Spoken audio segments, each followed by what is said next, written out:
Imagine waking up and discovering that you're a zombie, but not just any zombie. After 1,000 years surviving, fighting, and evolving in a world that tried to destroy him, he has become something far worse than an ordinary monster. Now, the only thing he wants is to live like a normal human. But how do you hide your true nature when your power is strong enough to crush any enemy? If you want to see how this insane story begins, stay with me in this video, because today we're going to look at the beginning of Mr. Zombie. A train was approaching at high speed. The people, unconcerned by the fact that the signal was green, were calmly crossing the train tracks. The train driver realizes he will not be able to stop and shouts for everyone to get out of the way because the train controls have completely shut down. The crew jumps from the train calling for help, and the people who were crossing begin to panic. They start running, but the baby stroller gets stuck on the tracks. The mother, completely panicked, screams for help, but the people, afraid, only tell her to get out of the way. The train keeps heading straight toward her, but a being who was there moves quickly and, with just one hand, manages to stop the train, saving the mother and the baby. The train is completely destroyed, and the mother, with her eyes closed, is only holding her child as tightly as she can. The protagonist extends a hand to her and asks if she is okay. With a trembling voice, the woman thanks him for saving her life, but when she looks at his face, she becomes terrified because she sees an undead being. What is the protagonist's name? It is Zombie. Zom from zombie and B from zombie. His current age is unknown because he has no idea when he died. However, he has a dream, which is to one day become friends with humans, because he has dreamed of that his whole life, or his whole death, however you want to understand it. One day, he hopes to no longer be discriminated against and excluded by them. With that dream in mind, he continues improving himself. Even though that is still very far from happening, he believes that the harder he works, the more successful he will become. Currently, in order to achieve that dream, he has helped countless humans. When a plane full of people was crashing into an arena that was also full of people, he appeared and held the plane with his own hands, saving countless lives. On another occasion, an entire building was on fire and some mothers were screaming because their children were still inside, and once again the protagonist saved all the children. But it was not always like that.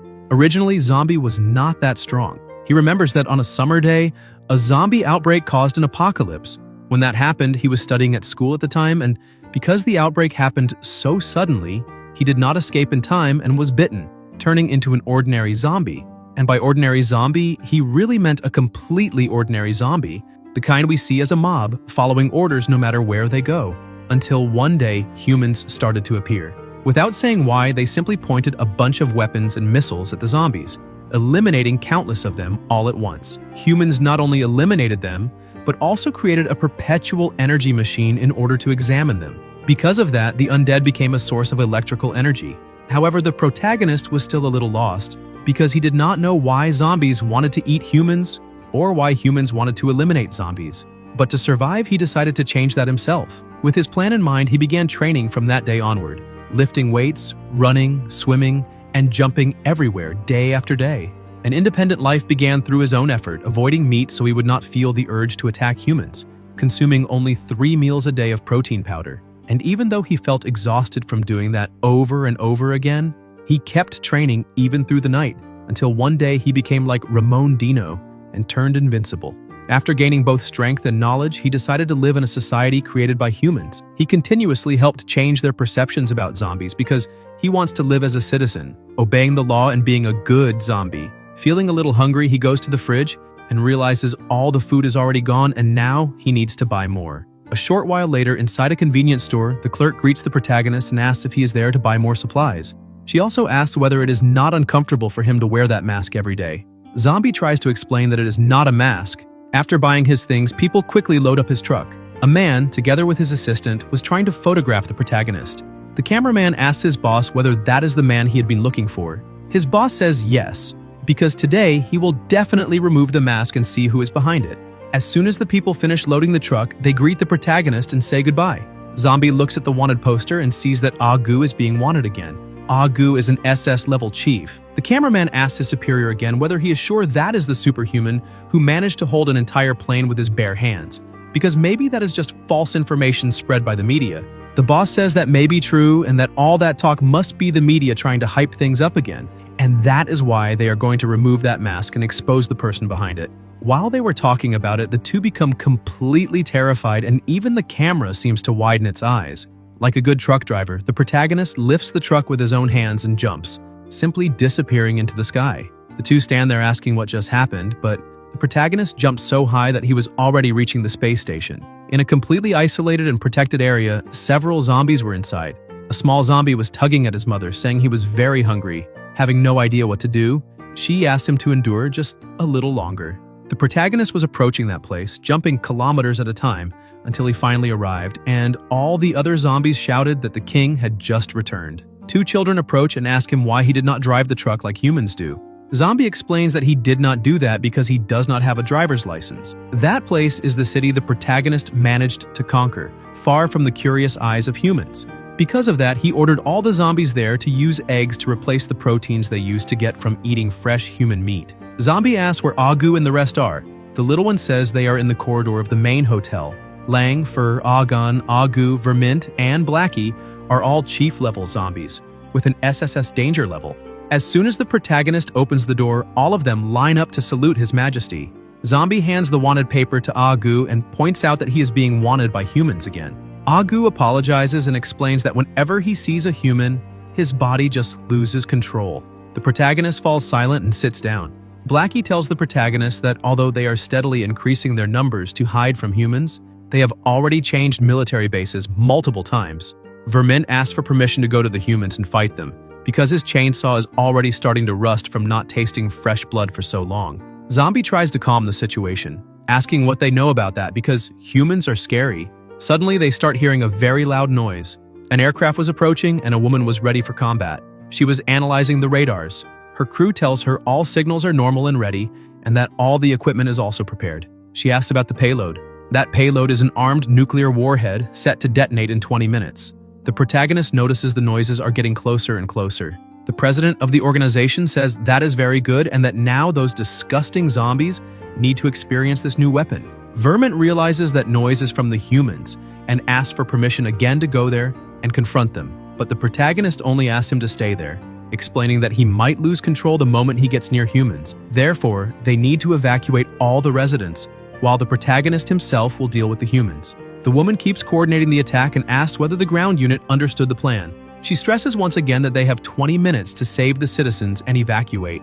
In addition, she asks Marshall to remain on standby and prepare to intercept if a chief zombie appears. Marshall says he understands and tells his president to leave everything to him, because if a zombie appears, he will act and cut it down immediately. The zombie horde starts to approach. Faye was far away and watching the panels. A green-haired young man informs him that the people from the Extraordinary Academy found the zombies. Faye says that is good and gives the order for them to start playing too. A group of humans is thrown into the middle of the zombies inside a cage. The humans become terrified, screaming to be saved because they do not want to die. As soon as those humans are dropped there, the order is sent to the ground team, telling them to move in immediately because they have just detected human life. A small group of soldiers starts firing, but a girl becomes horrified, asking why that zombie is not dying. The protagonist was protecting the two children from the earth bullets. Another man grabs a rocket launcher, saying there is no zombie that cannot be killed, because if that is happening, it is only due to a lack of firepower. He fires the missile, causing a small explosion. Another soldier goes to his chief, saying that person is not a zombie. He's known as an extraordinary one, the person who has always been helping humans before. He's famous for always wearing a zombie mask.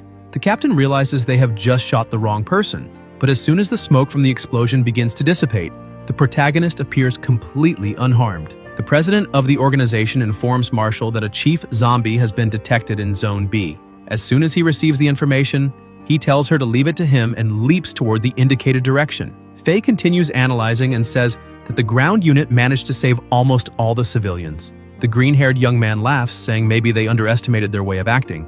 Faye says that if that is the case, they need to try something a little more interesting. The young man laughs and says he already understands. The zombies who were running suddenly start to feel something, and one of them transforms into a huge beast. The protagonist is a little surprised because he was not expecting that. Marshall kept approaching, and the alert is sent to all units saying that a chief zombie appeared in Zone B. The red-haired girl says she understands and says they will head there immediately, but when she looks back, she sees the squad leader running desperately.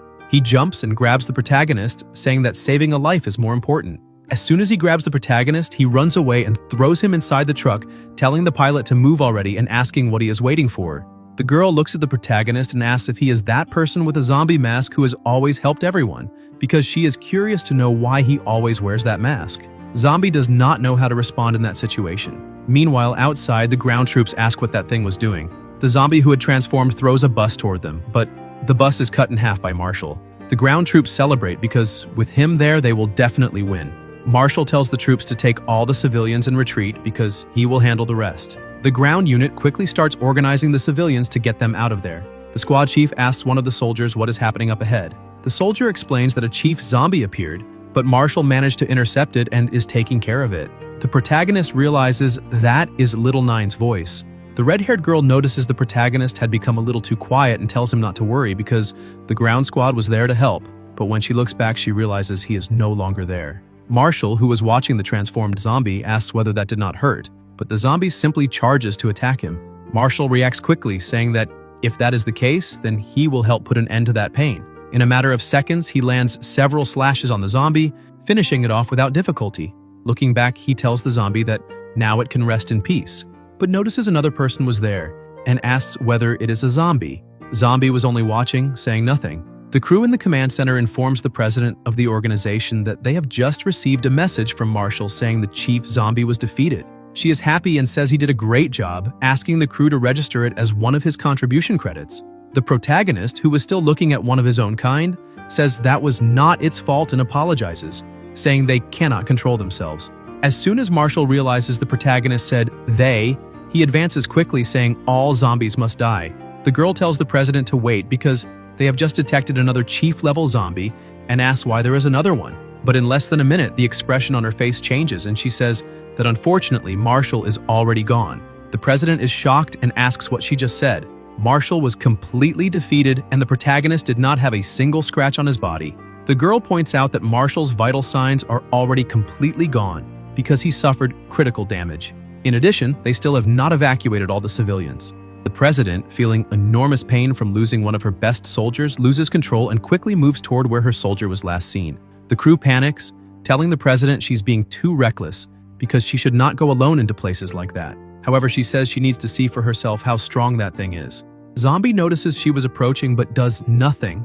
As soon as the president lands her sword strike, it breaks completely. She is startled, asking what that bastard is made of. Frightened, she retreats, and her crew keeps trying to get her to fall back, telling her she cannot act without warning them, because if she continues like that, they will not be able to send support to her. The girl asks if she is okay, and the president says yes. Zombie, who does not want to fight humans without a clear reason, tries to apologize, saying he has already done this once. The president is surprised to see that he can talk and says that apparently he must be some kind of mutant or variant, and if that is the case, she needs to deal with him in another way. She picks up the sword and prepares for another attack. The protagonist tries to stop her, asking her to listen to him for at least a little while, but she charges again, saying he can talk to Yama after she is done. She tries to attack him, but the protagonist moves too fast, dodging the blows with ease. Even so, she insists on continuing the fight and unleashes an extremely powerful slash, cutting through almost everything around her. However, once again, the protagonist dodges it. The president becomes even more irritated when she sees that mutation is playing with her. The ground troops manage to rescue Marshall, who even with his vital signs practically non-existent, was still alive. The crew informs the president that all civilians have already been evacuated, so she can return now. However, they receive no response. Both she and the protagonist were moving at a surprising speed, but the truth was that the protagonist was only playing around with the situation because he did not want to fight the human race. On the other hand, the president was giving it everything she had, asking why he was only running. Zombie asks whether she will stop trying to cut him if he stops running away. Seeing that she could not match his speed, she stops and reactivates Iaido level 2. Her suit begins to open, creating extremely powerful propulsion and drastically increasing her speed. As soon as she catches up to him, she delivers the strike, hitting the protagonist and knocking him down. She sheathes the sword, saying the target has been eliminated. She informs the crew that the mission is complete and tells them to bring the plane down to rescue her. The green-haired young man tells Faye that they managed to rescue all the civilians. Faye says they still have a spy, so they just need to use him. The population was shouting that they were finally safe, but suddenly one of the commanders notices strange movement in his companion. The man presses the red button and launches the nuclear warhead, while the whole crew was celebrating, saying they would finally be able to return home. The captain and another crew member shout for them to stop celebrating because there was an enemy spy among them and the bomb had been launched. Completely terrified, they try to contact the president, asking if she can hear them and explaining the situation, saying that an enemy spy infiltrated them and released the nuclear warhead. so she is in danger and needs to get out of there immediately. The bomb was heading exactly toward her. The crew girl makes an announcement telling everyone to prepare for turbulence, because they are opening the cabin doors and lowering the altitude to pick up the president. In addition, she tells the president that she needs to jump, or they will not be able to escape the explosion. She tries to jump, but realizes it is not working. One of the pilots asks whether the president has still not returned on board because they are running out of time. She realizes the leg thrusters are no longer working because she used up all the battery earlier to face the mutation. While trying to fix the thrusters, she notices something approaching, and when she looks to the side, she sees the protagonist was intact. He grabs her by the shirt and throws her very high, sending her back to the plane. As soon as the crew catches her, they ask if she is okay and order the doors shut immediately so they can escape. However, she realizes what had happened and shouts for them to grab that mutant. The nuclear warhead was approaching and the protagonist only watched it. Gathering all his strength, he stomps the ground with incredible force and launches himself upward. He braces himself and creates a skill called barehanded nuclear warhead catch. All the people watching that cannot believe it. A massive explosion happens, destroying basically everything within its reach. The president asks what just happened, but as soon as things calm down, she cannot believe what she is seeing. The Saitama of the afterlife was basically intact, with only a slight itch on his butt. Faye tells the green-haired young man that it is time to leave, but the young man warns that there is still a life signal in the blast area. Faye points out that this is not the first time they have fought against the Academy of the Afterlife, and it will not be the last. In addition, he promises they will get them next time. Inside the helicopter, the president was feeling a little uncomfortable. The crew asks what her problem is. Another person asks the crew to think about it a little, because the president spent all her time fighting zombies only to, in the end, be saved by one of them. The girl approaches the president and says that apparently there was a misunderstanding, and shows an image saying that guy is not a zombie. She explains that he is the masked hero who became famous some time ago. They themselves confirmed that he has lived in the city for a while and just likes to hide his identity with a mask. The president is stunned to discover that. Meanwhile, the protagonist was walking through the city and scaring everyone when he answered a phone. Vermont tells the boss not to worry about them because many are safe and they are looking for a new place to stay. Zombie is relieved, saying that is very good, and promises to go find them as soon as they manage to locate a new place to stay. In the phone booth, some cameras from the city itself were pointed at the protagonist. As soon as he finished communicating, he hung up and went home. And again, another camera was pointed at him. The girl tells the president that they managed to find the protagonist's whereabouts, but he looks at the camera as if he can see them. However, he decides to ignore it and goes into his house to train a little. While training, he looks at a photograph and smiles, wondering whether his family has already managed to find a place to settle again because he wants to visit them. Suddenly, the president gently opens the door and orders her team to take everything from the kitchen, bathroom, and bedroom. The protagonist is startled and asks who they are and what they think they are doing, because if they keep acting like that, he will call the police. The president shows him a document and says they are from the Academy of the Afterlife and are there to inform the protagonist that he has been accepted into the Academy. So from that moment on, he is a member of the Academy. The agents go to him to restrain him, but he tries to resist, yet because he does not want to hurt humans, he gives in and asks whether zombies can go to school. However, they tell him to stop pretending because they already know he is a human. Outside, the red-haired young woman asks the president whether that is not a little inappropriate, because the Academy has strict criteria for recruits, and asks whether it is really okay to simply add the protagonist to the list on her own authority, because on top of that, the Academy dorms are specially planned, and if they really take the protagonist there, he will have nowhere to stay. The president says it is fine, because if there is nowhere for him to stay, she will share a room with him. Sometime later, already inside her apartment, the agents were carrying his things inside, and in a short time they finished and said goodbye to the two of them. The protagonist keeps staring at her without knowing what to say and asks whether he will stay there in the future. She asks if that is not already obvious enough and why he is asking and whether it is because he wants to sleep with her. The protagonist becomes a little embarrassed and tries to explain, saying that was not what he meant. In his mind, a zombie sleeping with a human woman is something absurd to imagine. The president explains that the protagonist will sleep in the guest room.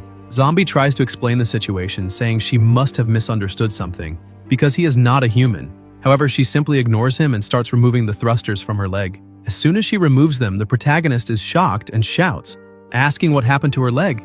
The president explains that she herself tore it off and asks whether there is any problem. He says no. She explains that a zombie disaster happened in her village when she was a child. Because of that, her parents turned into zombies and bit her leg. In order to survive, she amputated her own leg and eliminated the parents who had become zombies. Because of that, hatred took over her heart and the desire for revenge flooded her mind. So she made a promise to eliminate every zombie she finds in her life. Hearing that, the protagonist is a little shocked, and the president keeps asking what he was talking about earlier. Zombie dodges the situation and explains that he was not going to say anything, then changes the subject by asking if she can explain a little better what this Academy of the Afterlife really is. The president explains that it is an organization specialized in developing ways to fight zombies, because it has been 1,000 years since the first zombie disaster occurred. In order to survive the zombie disasters, the ancestors created an academy 200 years after the first disaster. The sole purpose of the academy is to fight zombies. Over the years, countless talents were cultivated to help fight zombie disasters. The protagonist becomes a little confused, asking whether that really was established 200 years after the first zombie disaster, because even though his memory is a little messy, he remembers becoming a zombie at the beginning of the first disaster, which means he has already been alive for more than 1,000 years. The president tells him not to forget to report to the academy tomorrow morning, because she already enlisted him through an external channel. He wonders whether he really cannot simply not show up, but the president stresses that he should not even think about running away, since the academy is not just any organization. So if he does not show up, they will investigate the reasons for his attempted escape. She introduces herself, saying her name is Violet, and points out that Dawn will pick him up tomorrow to take him to the academy. In addition, she is sure the two of them already know each other. Zombie is confused, asking how she knows that the two know each other, because he himself does not know someone named Dawn. The next day, Dawn was already waiting. With a smile on her face and a friendly manner, she calls him masked little brother and asks if he is doing okay. But the protagonist is confused and asks who she is. Dawn gets irritated, asking if he really already forgot that the two of them were together in the armored transport. Zombie is surprised and says he remembers, but that she was a little smaller then. She tries to stay calm, since it would be better for her not to start an argument with her future schoolmate, because he is nothing but an idiot. Irritated, she simply says they need to go quickly because it is already time for the admission exam. Zombie, still understanding absolutely nothing about what was happening, goes to her and asks whether he really needs to take an admission exam. She says yes and asks what kind of school does not have tests, then explains that this test is to evaluate both the physical skills and the special abilities he possesses to eliminate zombies. She gives an example and says that the world record for the 100-meter dash is 9.58 seconds, which means he would have to run at least 9.57 seconds to be classified. The protagonist says he understands and comments that apparently that is the level of the Academy of the Afterlife. Dawn asks what he thought it would be. The protagonist explains that he had imagined it would be an asylum and that everyone there would be crazy. Sometime later, in the middle of the field, a welcome sign was hanging and countless other candidates were there to take the test. Dawn tries to see, but since they were farther back, she complains that she cannot see anything from there. A man who was in front, irritated, tells her to be quiet because trash like her should stay in the back. But she does not take that and asks what his problem is. Zombie still cannot understand why he should take that stupid exam and asks her to explain how someone who lifted a plane in a human city needs to take a test. Dawn explains that even so, he still needs to take the exam because at that school there are many people who lift planes. Since that school was founded by the old government, everyone there is kept secret. Suddenly, someone starts approaching and asks everyone to remain seated. The old man goes to the microphone and greets everyone, saying he will be in charge of the exam. He introduces himself as President Chen, head of the sports department. He points out that it has already been 800 years since that school was established. During all that time, countless talents joined and left. Previously, the ancestors who fought against the zombie kings could cut entire mountains in half. But the point there is that they do not need to cut mountains. They only need to... Suddenly, someone interrupts him. Zombie starts smiling, saying he has a question. He asks what happens if a zombie is found inside the academy. President Chen says that is very simple. They will cut it apart limb by limb and then hang the rest of the undead on the academy gate so everyone can see. And finally, the zombies will be castrated. Upon hearing that he would be castrated, Zombie gets a bit more worried. Until then, losing an arm or leg was fine, but the family jewels are another matter. The protagonist asks whether they really were referring to castration, and the president says yes, that they would rip off that little thing hanging there. Sometime later, the exam begins, and the first test is the 100-meter dash. As soon as the start is given, one contestant runs with impressive speed. He is Wu Chengsu, and he ran it in 3 seconds. Even Zombie was impressed. The next test was target shooting. The president points out that shooting is the most basic skill for fighting zombies. If they can do that well, then they will ruin a zombie's life. But if they do it very badly, then the zombie is the one who will ruin theirs. In this way, the protagonist was dragged to that strange place and forced to learn how to fight zombies, in addition to learning daily theoretical knowledge about zombies. There are also training exercises. Dawn had mastered the art of shooting very well and with ease managed to hit the vital points of her targets. The protagonist watched how humans treated their own kind and thought that was not normal. The president says the next test is throwing. They need to reach 80 meters to pass and 100 meters to qualify. Thus, the protagonist was trapped there with that group of crazy people. In order not to draw attention, he was extremely careful to control his strength as much as possible. Chen, who was analyzing the protagonist's file, sees that his name is Zombie. His height is 182 centimeters and his weight is 72 kilograms. In addition, he only achieved the minimum score necessary to pass all the tests. But President Violet had warned that this person is very strong and specifically asked the president to give him special attention. He becomes confused because the president had said with her own words that that boy was very strong, and the only explanation he found was that the young man was deliberately pretending to be weak. With that, the exams continued. Chengshu threw his spear, hitting a rather strange area, making Zombie feel the dummy's pain. But his strength was so great that the spear pierced through 3 dummies, broke through the protective fence, and hit a sign in the middle of the city. Chen says that the spear reached 32 kilometers and because of that, Chengsu is qualified and he says the protagonist is next. Chengsu looks at Zombie in a strange way. The protagonist picks up his spear and gets ready to throw, but the president shouts for him to wait. Chen walks over to the protagonist and asks if his name is Zombie, because if so, then he is the person brought in by the president of the swordsman department herself. In addition, she had said that the protagonist is very strong. However, based on the previous results, the protagonist had only managed scores at the passing level, so the only explanation is that he is deliberately hiding his true strength. In addition, the protagonist is also the same person who asked that question earlier. The president points out that all the people there are trying their best to qualify and none of them would dare hold back. Chen moves even closer, asking if Zombie really is a person. The protagonist gets scared and says there is no chance that is true, and assumes that yes, he is indeed a human. The president says that if that is the case, then it is better for the protagonist to show his full power for real. In addition, he points out that he will not ask the protagonist to reach 32 kilometers like the previous student. As long as he manages to reach 1/10 of that, he will qualify. Because if he cannot do that, then it will be clear that he is using some kind of trick to fool President Violet, and if that is the case, he will have no choice but to treat him as a spy and punish him immediately. The protagonist begins reflecting on all of that, and even though he does not remember many things from his past, all the people who chased him when he became a zombie came from that place, and he does not want to become fuel for that organization or an endless source of power generation. So he decided to just throw it as far as he possibly could. The president asked him to think very carefully about everything he has been through and everything he has been living for all this time. Zombie gets ready to throw and remembers all his training through all those years. The force released was so great that the ground around him begins to crack. The pressure in the area changes drastically and the spear is thrown with such force that it leaves the planet, passes through the space station, and hits the moon. The other competitors are thrown backward just from the pressure of the movement. Everyone there, including the president, is shocked by that. The spear pierces through the moon completely, causing an enormous crater there. The people who had been thrown backward begin to hit the ground, and the protagonist realizes what he had just done. Everyone there is completely shocked by the strength he showed.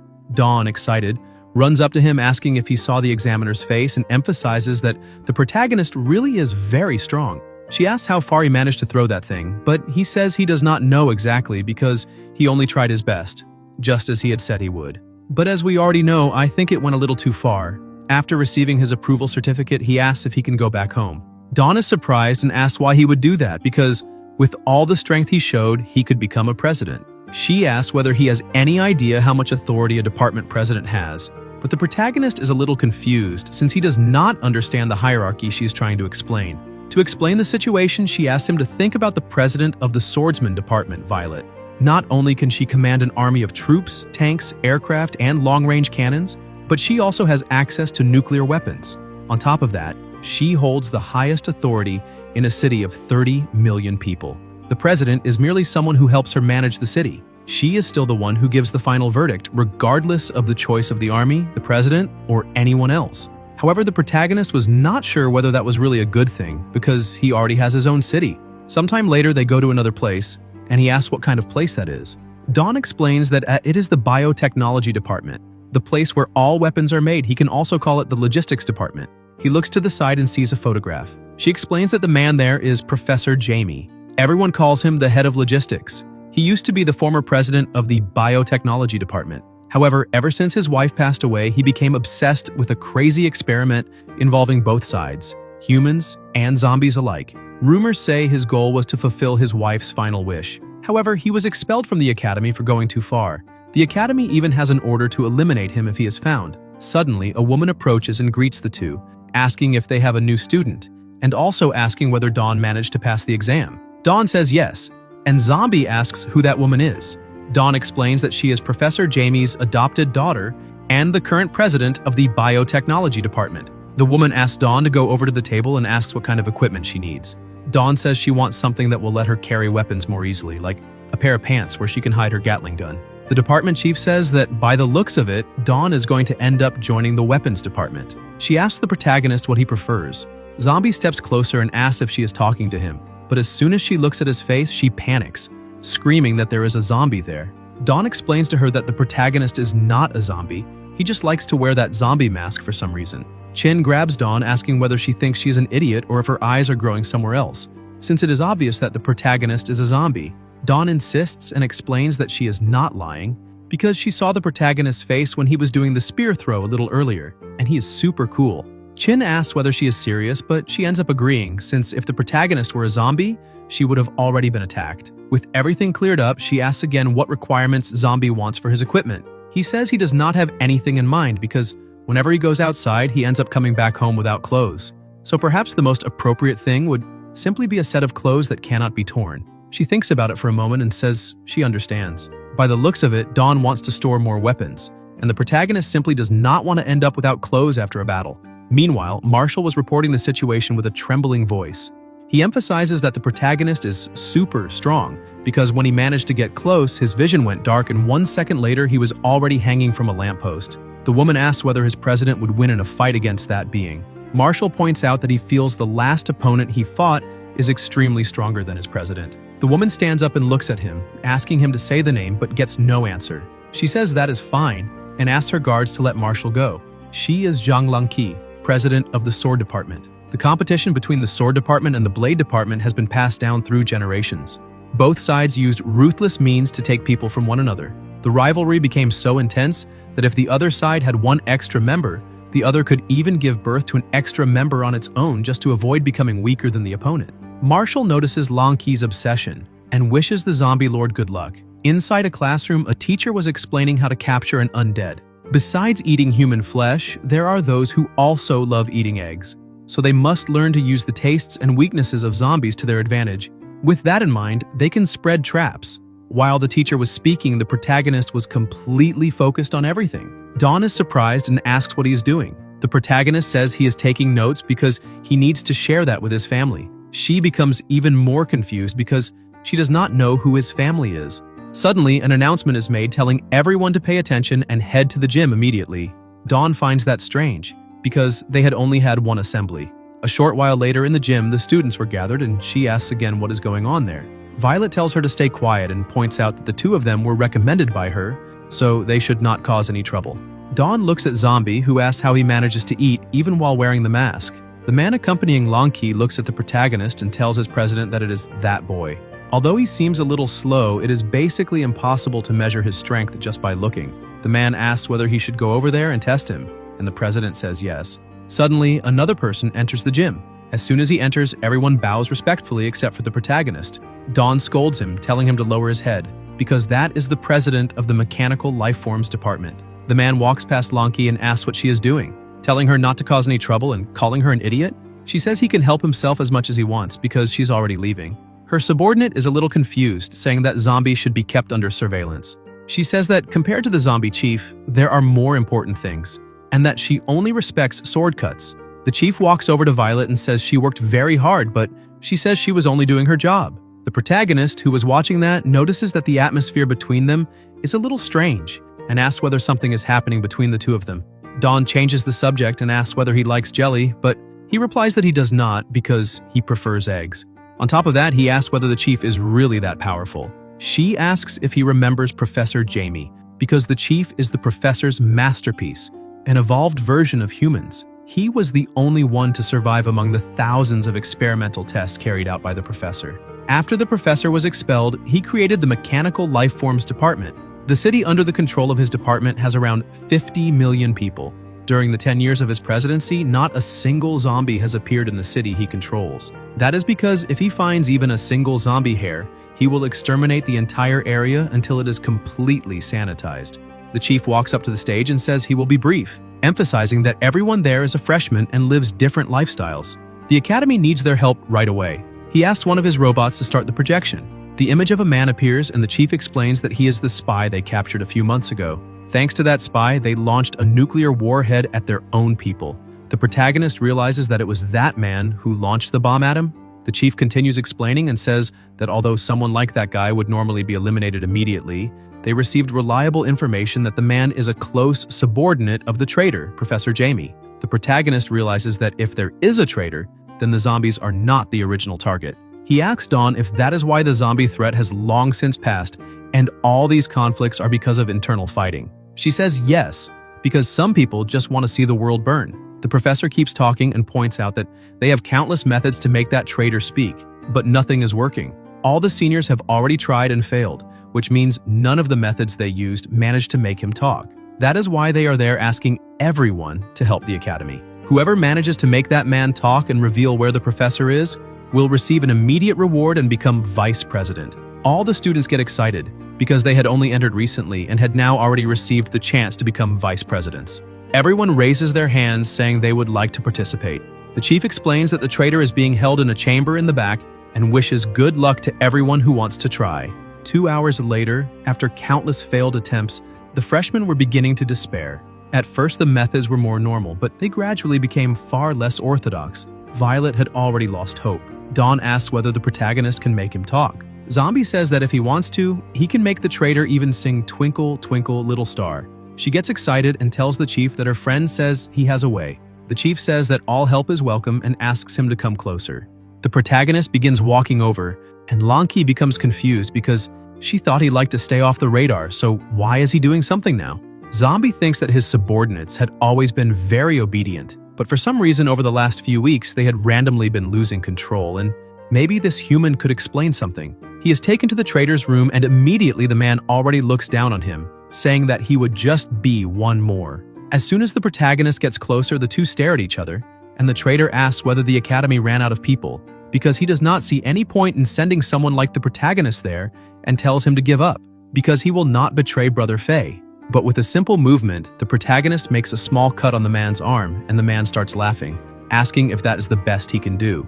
Because if he is trying to make him talk, then he needs to use a little more strength. He says that he was not afraid, even when his private parts were damaged. So what use would just a small cut be, since that is no different from an insect bite?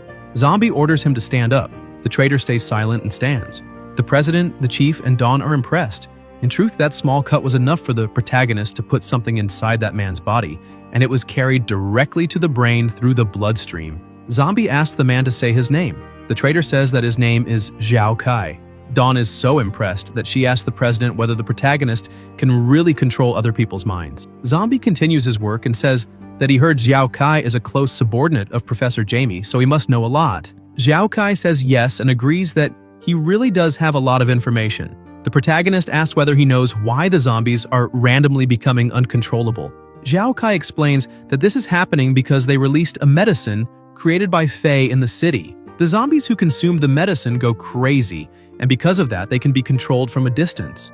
They use this method to order the controlled zombies to attack humans. And through the battles between humans and the zombies they control, they are able to collect data from the Academy of the Afterlife. Zombie asks why they are doing that. Zhao Kai says he does not know and emphasizes that Faye only said he was doing something great, and the order was to collect data from the members of the Academy of the Afterlife by controlling zombie attacks. The protagonist asks where the professor is now. Zhao Kai explains that the professor is in a secret base 500 meters below City H. After receiving the information he needed, the protagonist orders him to turn around and starts leaving the room. Using zombie language, he says that Zhao Kai's people are truly hateful. On top of that, he put a virus into his brain, and if he wants to, he can force him to lose his own life. He tells Zhao Kai to take care of himself, and Zhao Kai simply replies that he understands. 500 meters beneath the ruins of City H, the young man tells Fei that he has just received the information that the spy confessed, so the academy must know their location by now. Fei says that it is fine and asks the young man to simply keep doing what they supposedly ought to be doing, because in truth it is better if the academy is looking for him. The young man is confused, saying that if that happens, Fei will be in danger, because those people are not so easy to deal with. The professor says that it is fine because the experiment has already been completed, and now it would be perfect for the academy to enter there, because he would very much like everyone to witness that historic moment, the birth of a new, complete life form. After the interrogation, the protagonist returns and everyone is shocked, commenting on what he just did. The chief gets everyone's attention and starts applauding, saying that the young really will surpass them. And even though he did not expect someone with that kind of power to be hiding among the freshmen, it is good to know that such a person exists. And since he had made the promise that whoever succeeded in getting the confession would become vice president, he is going to fulfill that now. The chief asks the protagonist to come with him because they're going to do that right now. The protagonist tries to say that the professor is, but the chief asks him not to worry because the professor is not going to run away. Lanki keeps watching suspiciously, and her subordinate says that this is very strange because he does not remember there being any registration process to become vice president. She says they need to follow them. In the abandoned industrial area, the protagonist thinks that is a little suspicious and asks where they are because he thought they were going to do the registration and then go after the professor. The chief asks the protagonist when he learned to speak human language.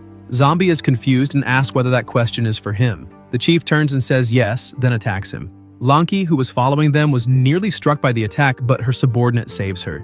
He asks whether his president is all right. She says yes and explains that it was the chief's tachyon cannon, because he has the ability to disintegrate any matter. The chief emphasizes that the protagonist may have fooled the others, but he cannot fool him. On top of that, he would very much like to know what the academy idiots are doing to let a zombie like that enter. But that does not matter now because the weakness of all zombies is the head. When a zombie loses its head, it loses all ability to move. He apologizes for doing that, but the protagonist stepped into a place where he should not have stepped. However, in the blink of an eye, Zombie rushes at the chief, grabbing his neck. The chief's robots try to attack the protagonist, causing an explosion that is enough to let the chief escape. He stares at the smoke and asks how that is possible, how the protagonist can still move, and on top of that, eliminate all the robots with extreme ease.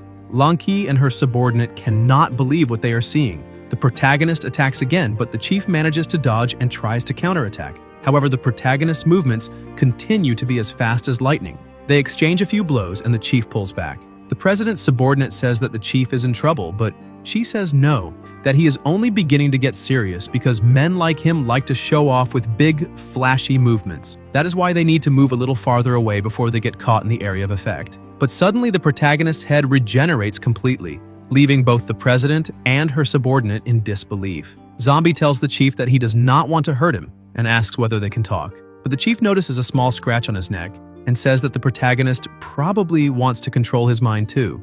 But that is unfortunate. He summons Model 1 and several robots approach and merge, transforming into a super robot with the chief inside. He charges, saying that he will never speak with zombies and emphasizes that the protagonist is the first zombie ever to see that form, so he ought to feel honored. He lands a blow and throws the protagonist backward, then quickly chases after him, landing another blow and launching him upward. The attack continues, and several strikes are delivered simultaneously.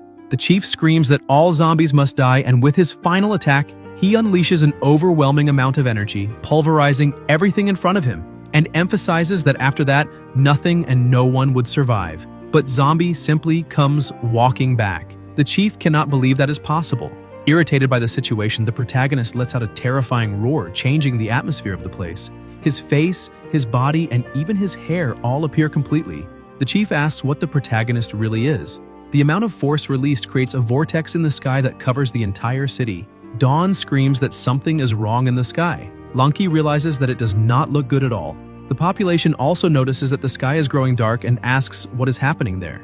Zombie calls the chief a mediocre little human and points out that he already gave many chances to resolve everything peacefully through conversation. But since all of those chances were thrown away, now he only wants to know one thing. How would the superhuman, the evolved life form they keep talking so much about, like to die? Lanki screams that she's getting a threatening feeling and that the protagonist's personality has turned around 180 degrees. Frightened by that situation, the two of them run away.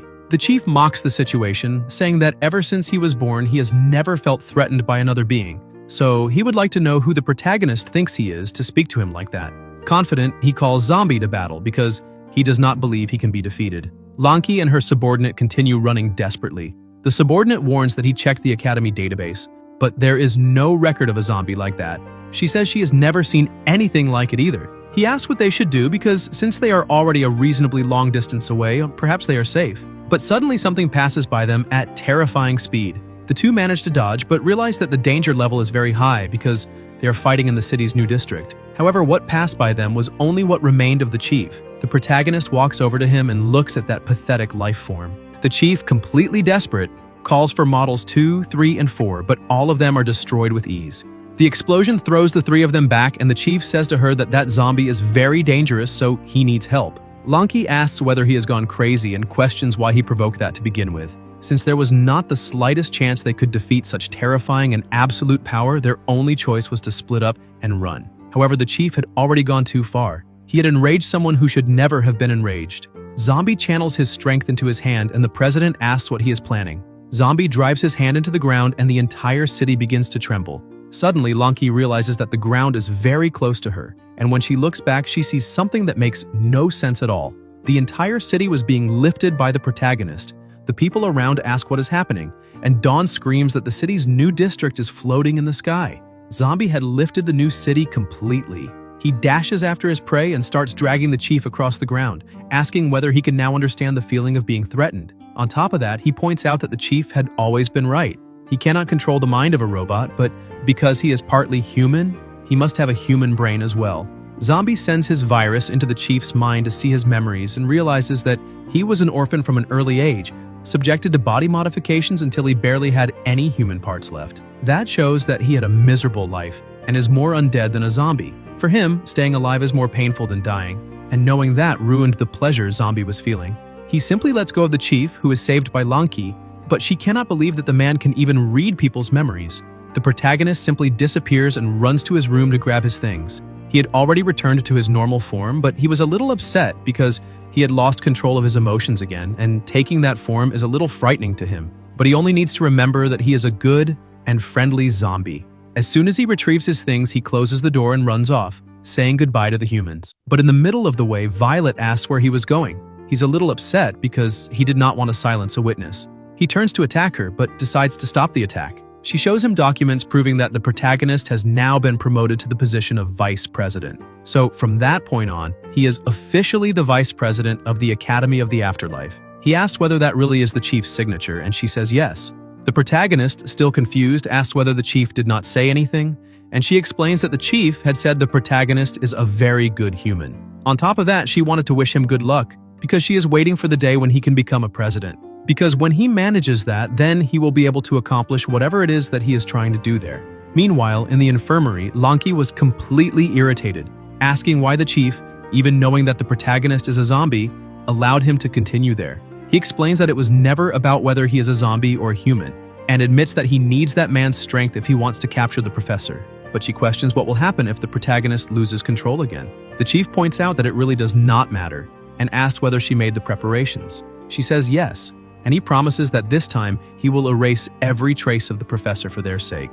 Vermint gathers all the zombies and says he has information that the king is being held hostage inside the human city. He emphasizes that the king is the only help they have in that world. So what will they do if they lose that king? All the undead say that they need to eliminate the humans to save the king. Blackie asks whether Violet is some kind of idiot because the king does not need anyone's help.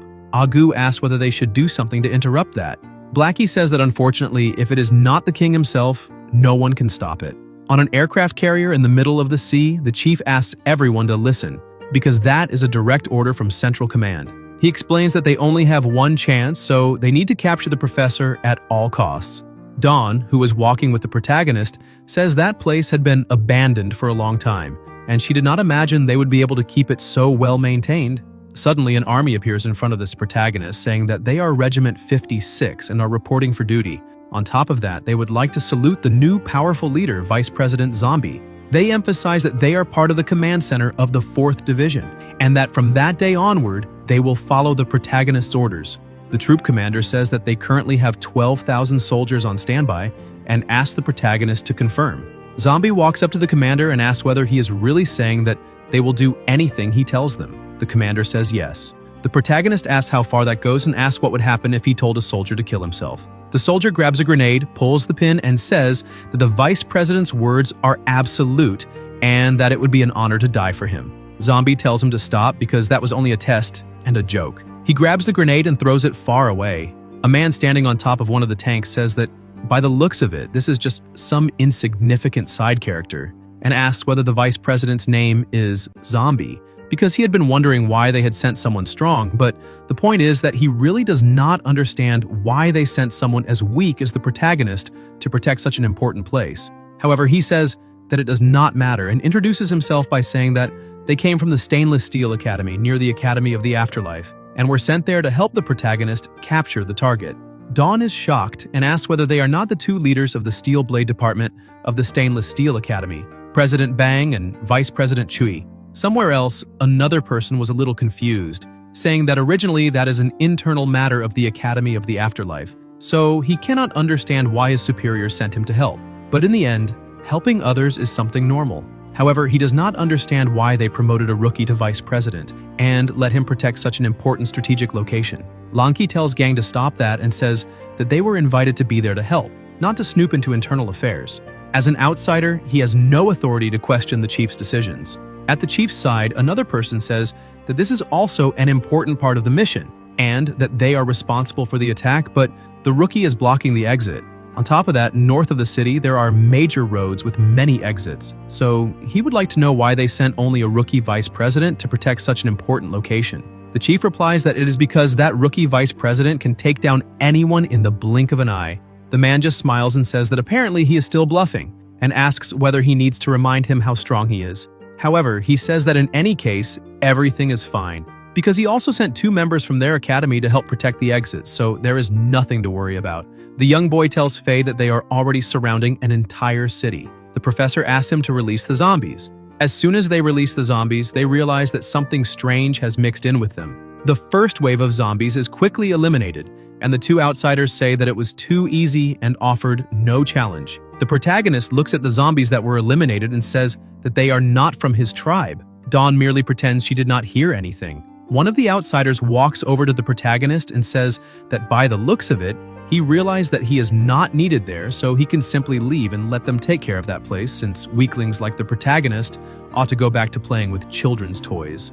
Dawn steps in front of him, yelling that the weaklings there are them, and asking whether he knows when to shut his mouth. But the 2 outsiders ask who allowed her to speak, and she ends up hiding behind the protagonist. Vermint appears, and Zombie asks what he's doing there. The young man starts laughing, asking what that thing is, because all of his stats are maxed out. But it is beautiful to watch, because that is the first time he has seen a chief with such a high level, and because of that, he only needs him to put on a good show. 2 hours earlier, Vermint met another subordinate who handed him gasoline and said that now there is nothing left to do there, then ran off saying that he would not dare go against the king's orders, so he is heading back first and wishes him good luck. Vermint tries to convince him, saying that everything will be fine as long as the king does not find out, but when he sees that he has simply been abandoned, he says that he does not need anyone else to eliminate all the humans. And before starting his plan, he pulls in air forcefully and ends up absorbing that toxin, which is quickly detected by the young man. Returning to the present, the protagonist was confused seeing that his subordinate was drinking gasoline. Right after that, he turns on the chainsaw and lets out a terrifying scream, shattering all the nearby windows. The pressure of the scream alone was enough to throw tanks and people backward. Vermint screams that humans are fools and calls everyone to come play a little with his chainsaw. The 2 outsiders start smiling, saying that finally something interesting appeared, because his roar alone almost made their ears explode. The protagonist grabs his friend and runs away. She asks why they are retreating, because they still have the help of the 2 department leaders. But the protagonist says that it is impossible for those 2 to defeat him. She asks what kind of joke that is, how 2 people as strong as those could not defeat just 1 zombie. The protagonist says he is not joking. They do not understand that being's strength because he has an immortal body. The 2 outsiders start laughing, seeing that whenever a strong enemy appears, the protagonist just runs, which proves that he really is trash. Chui asks President Bang to let him handle it, The president agrees, saying that will save him effort, but 1 second later his companion is struck and sent flying very far away with just one blow. Vermin appears in front of Bang and asks how he would like to die. Their battle begins, but the truth is that Bang was being completely humiliated. The green-haired young man starts laughing, saying that it is incredible because that monster is simply very strong. The captains were being completely humiliated by him. Vermin was toying with his prey. Meanwhile, the protagonist was watching everything from the top of a building. Dawn, frightened, says that it does not look very good, because President Bang probably will not last much longer. Bang tries to maintain his authority, saying that as president he cannot lose there, but when he notices the difference in power, he simply starts crying, screaming for his mother, and saying that he does not want to be killed. The young boy who is behind everything starts laughing, saying that the human academy is stupid. The protagonist keeps watching, and his friend says that they cannot send ordinary soldiers because they would be eliminated in a matter of seconds. The troop commander asks the vice president what they should do, but the protagonist was still confused, wondering why his subordinate had failed to recognize him. He tells Dawn that she will be sent to knock some sense into her subordinate's head. However, she immediately refuses, asking whether the vice president has gone mad and whether he did not see how strong that guy is, because even President Bang was completely humiliated, which makes her ask whether he wants her to become food for him. But Zombie asks her to hold out her arm and simply bites her. She is startled and asks whether he is taking advantage of the situation to control her mind. But the protagonist explains that it is not like that and asks her not to hit him too hard. The president was still begging for his life, saying that he was wrong and should not have made fun of him. Suddenly something strikes Vermint. Dawn calls him Chainsaw Rat, saying that that guy was not fun. Vermint looks back and asks who was approaching, but all that could be heard was her laughter. Dawn had received the protagonist's power and, while dragging her weapon, asks whether he would not like to play a little with her. The zombie cells spread, and genetic nucleotides were replaced. Vermint starts laughing and asks whether she really said she wanted to play with him, asking who she thinks she is. She keeps laughing, saying that he is nothing but a bully, and asks what made him think he is so special because if he really is as strong as he thinks, he just needs to stop talking nonsense and come play a little. She starts firing several shots at him while laughing, but Vermint is very fast and dodges every one of them. The two captains were getting ready to run. Dawn approaches her opponent and takes out 2 grenades, saying that those are her sweet desserts before the main course, causing a small explosion. But Vermint remains intact and asks whether that was some kind of attempt to tickle him.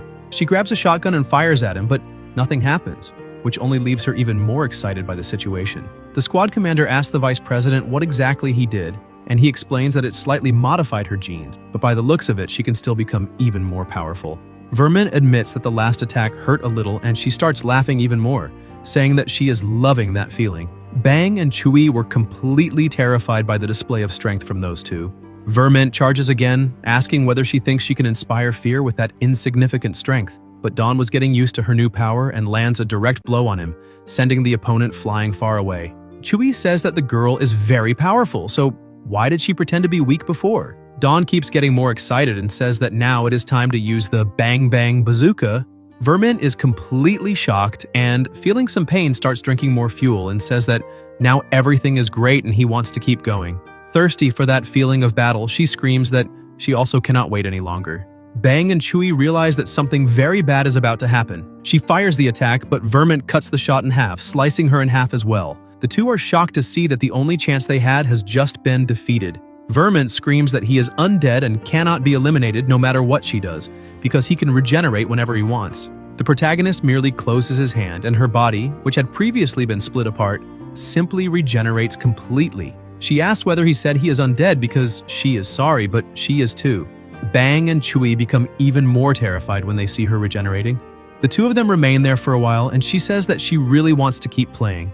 Bang and Chewie, who are already panicking, ask what kind of lunatics they are and try to escape while calling for help. Vermint gets confused and asks what he is even looking at there and who the real zombie is.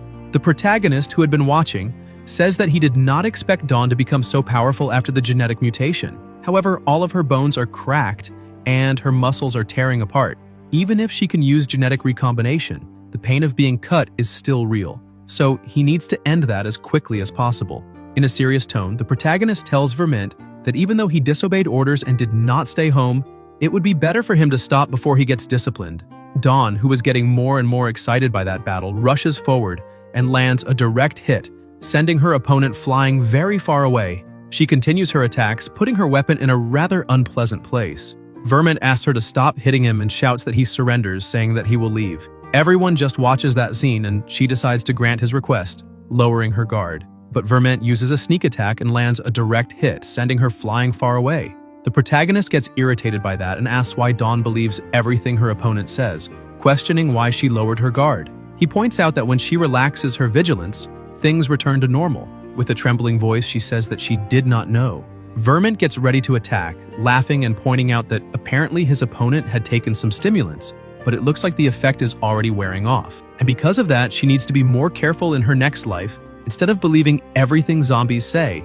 The young man who had been controlling all of this from behind starts laughing excitedly, asking what kind of zombie that is, because he is very powerful since he not only has hidden abilities, but also possesses the incredible passive skill of sneak attack. Zombie takes a deep breath since he did not want to act. The green-haired young man still thinks he is in control and orders Vermint to eliminate everyone. The three of them become desperate and scream for help. The young man notices the protagonist's presence and asks whether another one has appeared. However, he keeps smiling, thinking that it is no problem because the strength Vermont is showing is formidable and there is no one who can challenge him. But Vermint begins to tremble, and Zombie asks little Vermint whether he can remember who is standing in front of him. The young man panics, asking why that zombie stopped moving, and tries to force the command for him to act. But Vermint keeps saying nothing, only trembling. The protagonist continues pressing him and asks why he is there, since he had been ordered to stay home. Vermint remembers that another zombie had told him that a gangster was causing trouble nearby and had asked him to become a subordinate. When he remembers the conversation they had, Vermint starts laughing and asks if the gangster is the protagonist, because he does not look human and does not even resemble a zombie. And on top of that, he has a weak and fragile personality. So why should he be acting as a subordinate and taking orders from someone so mediocre? Dawn asks whether they were arguing. Bang says he does not know, but it looks like Chainsaw Boy wet his pants. Vermint was trembling in fear just from the king's presence. The young man still keeps sending commands and asking why that zombie is not attacking. The presence of the true king had completely frozen Vermint. Suddenly, the protagonist grabs his subordinate's head, asking what the problem is. The zombie who had spoken to him earlier starts screaming his name, and with a smile on his face, the protagonist asks why Vermint is no longer speaking. Because if that is the case, then he will deliver the speech and show why he is absolute and why the others should simply obey his orders. All of that was happening inside Vermint's head, so the young man kept sending commands and asking what the zombie was doing and what he was so afraid of, since he cannot die. What Four Eyes did not know was that Vermint was remembering why he does not have an immortal body. He had been cut into pieces, turned into sashimi, and hung out to dry on a tree for hundreds of years. While Vermont was fighting a mental battle, the young man with glasses kept sending commands so that he could attack. But with tears coming out of his eyes, Vermont screams the word, "Never." The command center collapses, and Vermont runs away in desperation, saying that he does not want to fight him, and that if Four Eyes wants to, then he can go fight by himself. None of them understand what exactly had just happened. Even little Four Eyes asks how that zombie got out of his control, since this is the first time that has ever happened. Irritated by the situation, he says that it is fine because he still has other zombies, and will order them to go to the protagonist and deal with everything. The professor tells him to stop and give up on that route because the academy is about to descend. In a helicopter, Longka and Violet inform the chief that they have just arrived. Longchi asks the traitor if he is sure that the professor is down there. He answers yes and points out that the place has 6 floors and a total area of 11,000 square meters. She is surprised by the size of that place and asks what exactly they need to look for in such a huge area. One of the people who had come there to help prepares for combat, saying that problems can be solved with absolute and unrivaled force. He jumps out of the aircraft with astonishing speed, and she shouts that he is being far too careless. But his speed increases with every second, and laughing, he begins spinning with his sword in hand, telling them to watch. The impact he creates on the ground is so strong that a huge explosion occurs there, creating a crater. He looks up and says that it is done, asking if that was not faster than using an elevator. Lanki says that men are all the same, because they only use their muscles to solve every problem, and asks whether they do not know how to use their brains from time to time, because that could have been a trap, and they would have had no way to retreat. The chief explains that in the face of absolute power, all scenarios are the same. He also jumps from the helicopter, saying that he will leave the second line of defense to the two of them. Lanki gets irritated again, saying that one is worse than the other, and asks whether there is anything else in those stupid heads besides blowing things up. The Academy soldiers enter and start searching every location. A few minutes later, they report to the chief that areas 1 and 2 are clear. Gang asks if they escaped, But the chief explains that this is impossible since he sealed every route in and out of the city, whether by land, water, or air. Not even a tiny mosquito would get through unnoticed. Lanki outside is completely irritated, asking why they should wait there while the others go down to catch the bad guys, because if they work together, they would not be weaker than them. Violet asks her to calm down and stop complaining, since those men are superior to them. But Lanki was so offended that she said she would curse the two of them with bad luck. While all of that was happening on top of a building somewhere, the young man tells Brother Faye that they have entered. The professor tells him to begin executing Plan A. Gang arrives at a tank that has a note on it saying Zombie King inside. Confused, he takes the note in his hand and asks what that could possibly mean. On another note, it says that there is a Zombie King inside and that he is extremely dangerous, but that if he is a man, he should just open it. As soon as he reads the message, he feels mocked and asks one of his soldiers to blow it up immediately. However, the chief of the Academy of the Afterlife tells them to wait and emphasizes that they are there to capture a person and do not need to take those risks. Four Eyes tells the professor that unfortunately, Plan A did not work. Faye moves on to Plan B and activates a bomb that had been planted in the tank, causing an explosion. Gang asks whether that can really be called a trap. Four Eyes warns that the tank is open, and the professor starts laughing, saying that that day marks the beginning of the end of all humanity and that now it is time to welcome the dawn of a new, great species. He calls his creation out, saying that it may take all human lives, including his own. As the dust from the explosion starts to settle, people realize that there really is something there and ask whether that is the Zombie King. However, the zombie inside was only a child, leaving everyone unable to believe what they were seeing. The chief of the Academy of the Afterlife tells his friend to be careful, because it would not have been a problem if their opponent had looked strong from the beginning. The real problem is when they appear weak and helpless, like a child. So he must not underestimate it, because he himself has already been in that kind of situation many times. But Gang simply ignores everything and uses the steel blade slash to attack. The chief shouts that he already knew that was going to happen, asking everyone to run. Gang succeeds in cutting the little zombie in half, but he simply turns into two and then joins back together again. The two chiefs do not understand what is happening there. The young man with glasses asks his assistants to release the zombies in the camps while those two are distracted. A horde of undead appears, but Lanki and her two companions were on the upper side. The young man shouts that there are too many of them and that this is bad, and immediately offers to form the line of defense. But Lanki says he does not need to worry, telling him to just stay back and watch, because she would like to warm up first since important jobs need to be handled by professionals. Letting her hair down, she takes a thin sword and begins quickly eliminating all the monsters around her. In a matter of seconds, that horde had been completely annihilated. Striking the heroic pose everyone expects, she says that if those villains thought they could cause chaos, then they will have to come up with a new plan. Four Eyes becomes completely furious, saying that that stupid witch eliminated all the zombies they released, and that if he still had that chainsaw zombie, none of this would be happening. Agu and Blackie were watching that situation. Agu, somewhat embarrassed, says that Blackie needs to keep it a secret that they have to wear masks to keep the zombie virus away. Blackie tells him not to worry, saying he will not tell anyone. He walks over to one of the zombies and shows him a picture of Vermint, asking if he has seen that other zombie before. But the foreign zombie only smacks the paper and shouts at him to get out of there. Blackie is impressed to see that outsider zombies are very rude. Agu points out that he is a little scared by the situation, because if they do not return with Vermint, the king will punish them. Blackie tells him not to panic and says that they will manage to find him and get back in time. Meanwhile, down underground, the prince of the zombies starts saying that he wants to play a little. The chief tells Gang that apparently that little zombie is mocking him. Gang gets so irritated that he charges in, saying that now he will resolve the situation, but no matter how many attacks he makes, nothing is effective against the little zombie. Gang becomes even more irritated and tells the zombie to stop running away and fight like a real man. The little zombie takes the pacifier out of his mouth and his body begins to change drastically, transforming into a beautiful woman. The two of them are shocked, asking how that is possible. Now they can call her the Queen of the Zombies. She points out that now she is ready and can play a little more seriously. With a smile on her face, she asks what the problem is and calls the two of them to come play with her. Gang remains irritated and threatens her, saying that he will cut her into pieces, and charges again to attack her, but she simply stops his sword with one finger. Frightened by that, he screams for help. Very quickly, the chief of the Academy of the Afterlife prepares himself and uses Model 1 to attack, but in 1 second he is struck by a blow and thrown very far away. Agu asks what that sound was. The chief was thrown so far that he smashed through a building and landed several kilometers away, ending up right in front of the two of them. They are surprised to see that that being is a human, Agu asks whether they should help him, because it looks like that human is about to die. But Blackie scolds him, asking what is wrong with him, because they are zombies.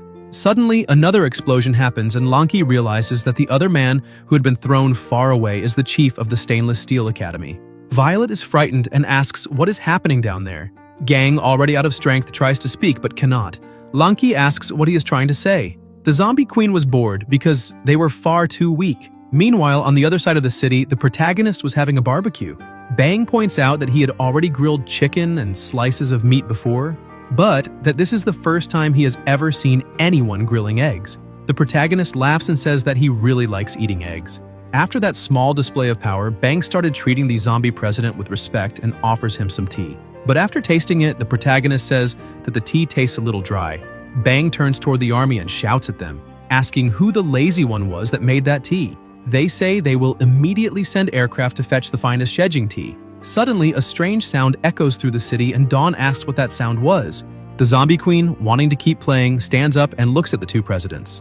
Violet points out that that zombie seems a little different from the ordinary ones they fought last time and that perhaps they have a very big problem to deal with. Because of that, they need to set aside their indifference toward each other, since they will have to join forces to try to deal with that threat. The queen approaches slowly. Dawn points out that there had been explosions coming from underground the entire time, but that last sound seemed much closer. The protagonist gets up and says that he is going to take a look. Meanwhile, the two women were trying to face the queen, but they were being completely overwhelmed. The queen mocks the situation, saying that their speed is pitiful, but Violet counterattacks with a direct strike. However, the queen says that besides speed, their strength is also very low. Gang manages to recover and calls for the support suit and armor forms around his body. That draws the queen's attention and she says that now things seem a little more interesting. Lanki continues trying to attack with her speed, but all of her attacks are useless since the queen dodges everything easily. Gang shouts for the two of them to hold that monstrosity off a little longer while the armor keeps transforming over his body, creating the Steel Heart Mark I. Violet tells the queen not to underestimate them. The two women prepare for a joint attack. However, the queen begins changing her body again, transforming back into a monster. With just the impact of her blow striking the ground, she sends the two of them flying away. She quickly moves toward Gang, saying that she wants to settle it with a single blow. The two of them prepare and unleash their attacks, but once again, Gang gets the worst end of it and is hurled very far away. Even so, he stands up again, telling the zombie to come at him. The two presidents, completely frightened, ask what is happening with that thing. Gang and the monster prepare again and collide with their attacks, creating terrifying pressure. The force is so great that an explosion occurs, drawing the protagonist's attention. Half of Gang's body had been destroyed, and the zombie says that unfortunately the human lost. Even without strength and with his body trembling, the chief of the Stainless Steel Academy refuses to admit defeat. The zombie says that apparently that human is the type who refuses to admit defeat until he sees the gates of hell with his own eyes.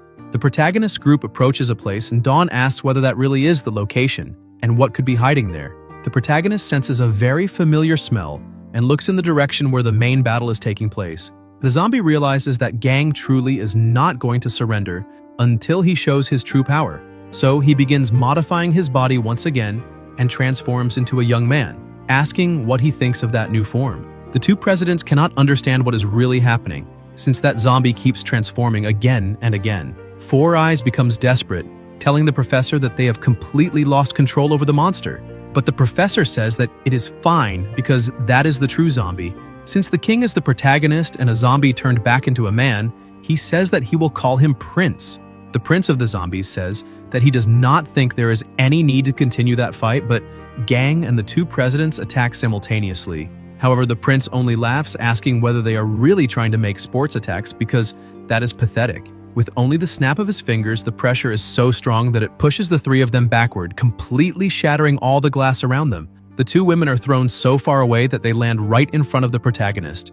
Dawn, Bang, and Chewie get worried when they see their presidents on the verge of death.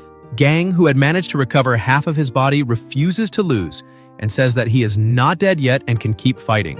The zombie prince keeps mocking his opponent's strength and points out that he will let him live, but that he is still very stubborn. Violet explains the situation to the protagonist, saying that he is the zombie king the professor created and that they need to run away.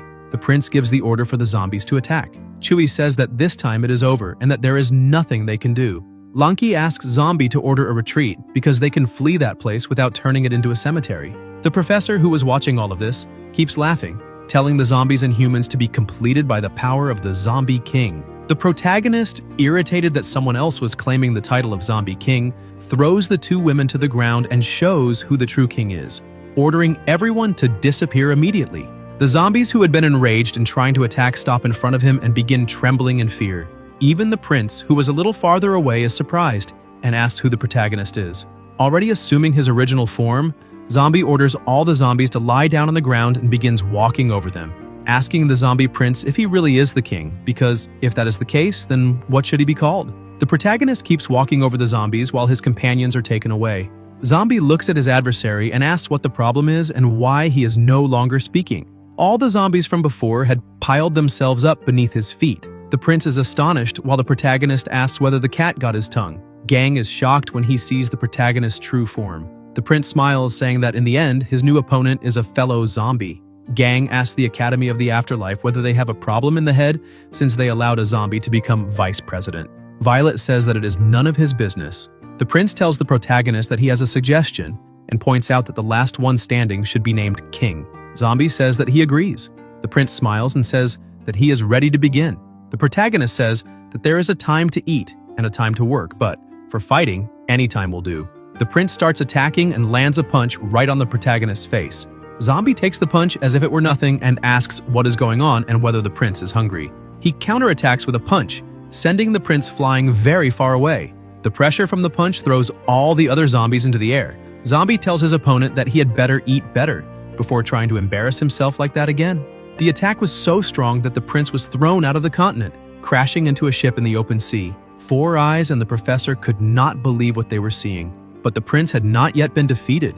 He starts smiling, saying that that feeling is incredible. Four Eyes tells the professor that they cannot analyze that new zombie that just appeared. The prince dives underwater, grabs a submarine, and starts flying with it, leaving the two of them horrified at that display of strength. The prince hurls the submarine into the middle of the city, saying that now he is fully warmed up. Dawn says that it would be better if they got out of there. Blackie was trying to help, but Agu stops him, telling him to look to the side. The chief of the Academy of the Afterlife was irritated, thinking that those two idiots were cutting all the pieces that needed to be preserved and preserving all the pieces that needed to be cut. Agu points out that this is the king's moment. Suddenly, the protagonist bursts out from beneath the submarine and calls the prince to come play a little more. The prince tries to flee, saying that he will not be caught again, but the protagonist grabs him easily, while Violet and Lanki flee with their subordinates. Gang asks whether the protagonist really is a zombie.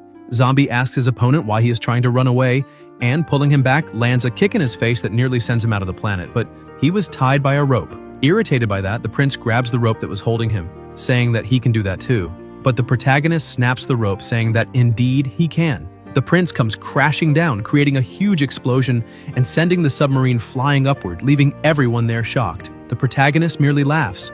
The prince attacks him, saying that he was not running away because he only wanted to change places.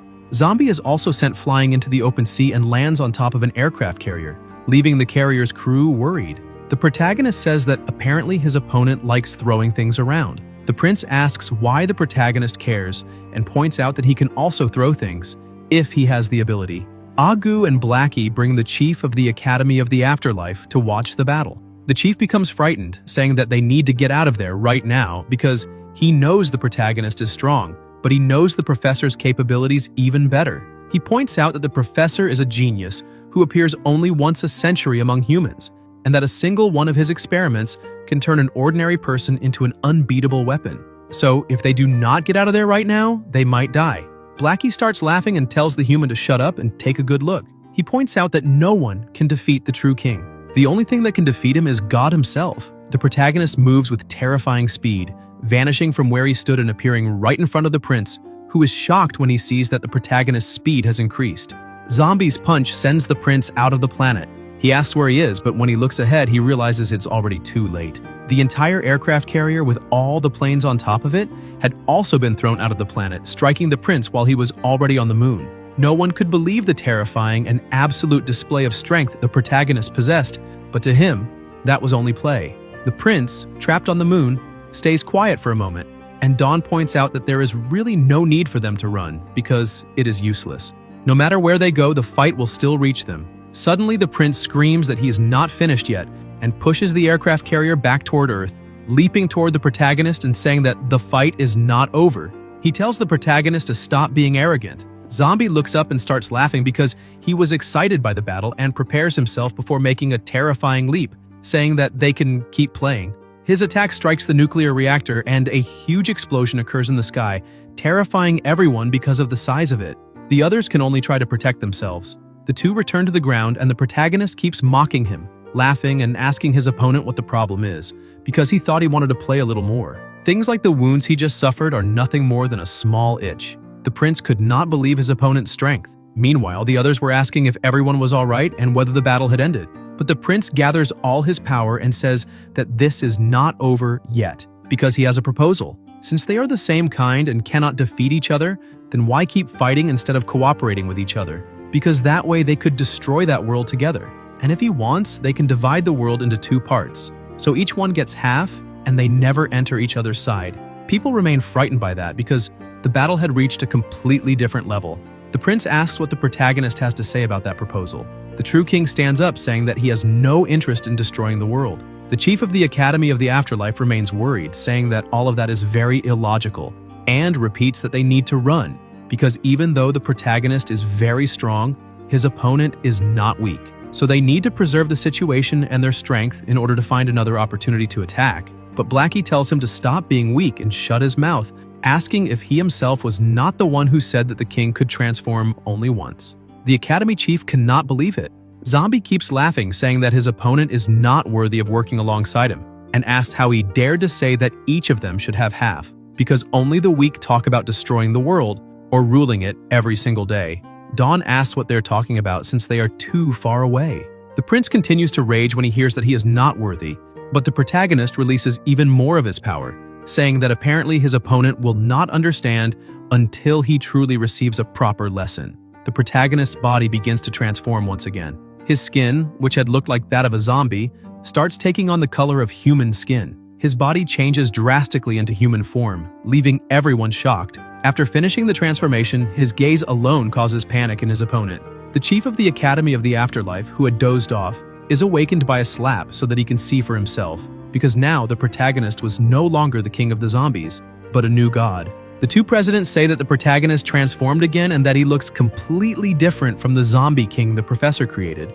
Now he looks human. The chief of the Academy of the Afterlife says that now the protagonist is even stronger than last time. The prince, confused, asks what is happening there. The energy released by the protagonist's transformation was so great that it changed the atmosphere and climate of that region, causing a heavy rainstorm. Even though he was frightened by that, the prince does not give up and charges at the protagonist, asking whether he is human or zombie. However, with just one movement, Zombie stops the falling raindrops and slices his opponent's entire body. Everything, including the humans around them, begins floating. Ships, whales, and everything else simply behaved as if gravity no longer existed. Zombie stares at the false king and says that he is the father of all zombies. A giant cyclone the size of a continent begins to form, and all things once again become subject to gravity. Violet says that that is not something a zombie can do. A whale is thrown on top of one of the buildings, terrifying the professor and his subordinate. The prince, who is lying in pieces on the ground, asks how that is possible. Four Eyes asks the professor whether he had ever seen a zombie like that before, but the professor says that he has never seen anything like it. The prince stands up and uses regeneration to recreate the limbs that had been destroyed. He asks the protagonist what he is doing because all of that is useless, and assumes that even if he cannot defeat Zombie, the protagonist also cannot eliminate him, since from the very beginning of that conversation, zombie kings are basically forms of life that cannot be killed. So even if the protagonist cuts him into countless pieces, he can still regenerate again. Zombie uses his powers to draw his opponent's body into his hand and grabs him by the neck, saying that apparently he must have misunderstood something about death, asking whether the prince truly thinks that he needs to destroy someone physically in order to eliminate them. The protagonist looks into his opponent's soul and the prince begins screaming in fear, but he starts having a vision of ships surrounding the planet. However, the protagonist's power was so great that a cataclysm was created. Countless cyclones, earthquakes, and everything else began striking the world. He kept shouting the word, "Ancients." An army advanced against him, and one of them says that he is Siege 1351, and that for the 6th time they are ending human civilization, but that this time it will be the last. But the protagonist changes form once again. destroying all of them, as if they were absolutely nothing. The prince was in a mental collapse, and in his mind, the protagonist's eyes alone made it feel as though he was being obliterated from the inside out. Suddenly, he breathes his last breath, and his body stops moving. Things calm down, and the humans ask what is happening and whether it is really over. Zombie releases the prince, who falls to the ground showing no sign of life. The chief of the Academy of the Afterlife asks what is happening and why that zombie is no longer moving. Blackie explains that the false king probably became afraid of death because of the true king's third transformation. The Academy chief cannot understand how anyone could be so afraid of death in that way.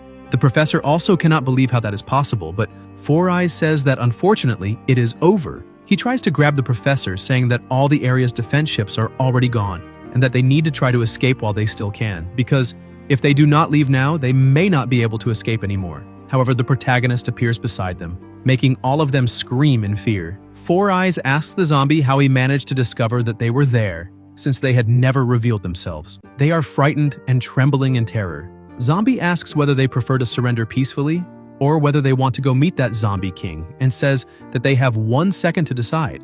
Everyone kneels and surrenders except the professor. But it did him no good, and that is how the professor, who was supposedly meant to be eliminated, ended up being captured alive by Zombie. While everyone was being arrested, the protagonist was alone, crouching. Violet asks what is happening to him, but Dawn says that she does not know either. The truth is that the protagonist does not like doing that.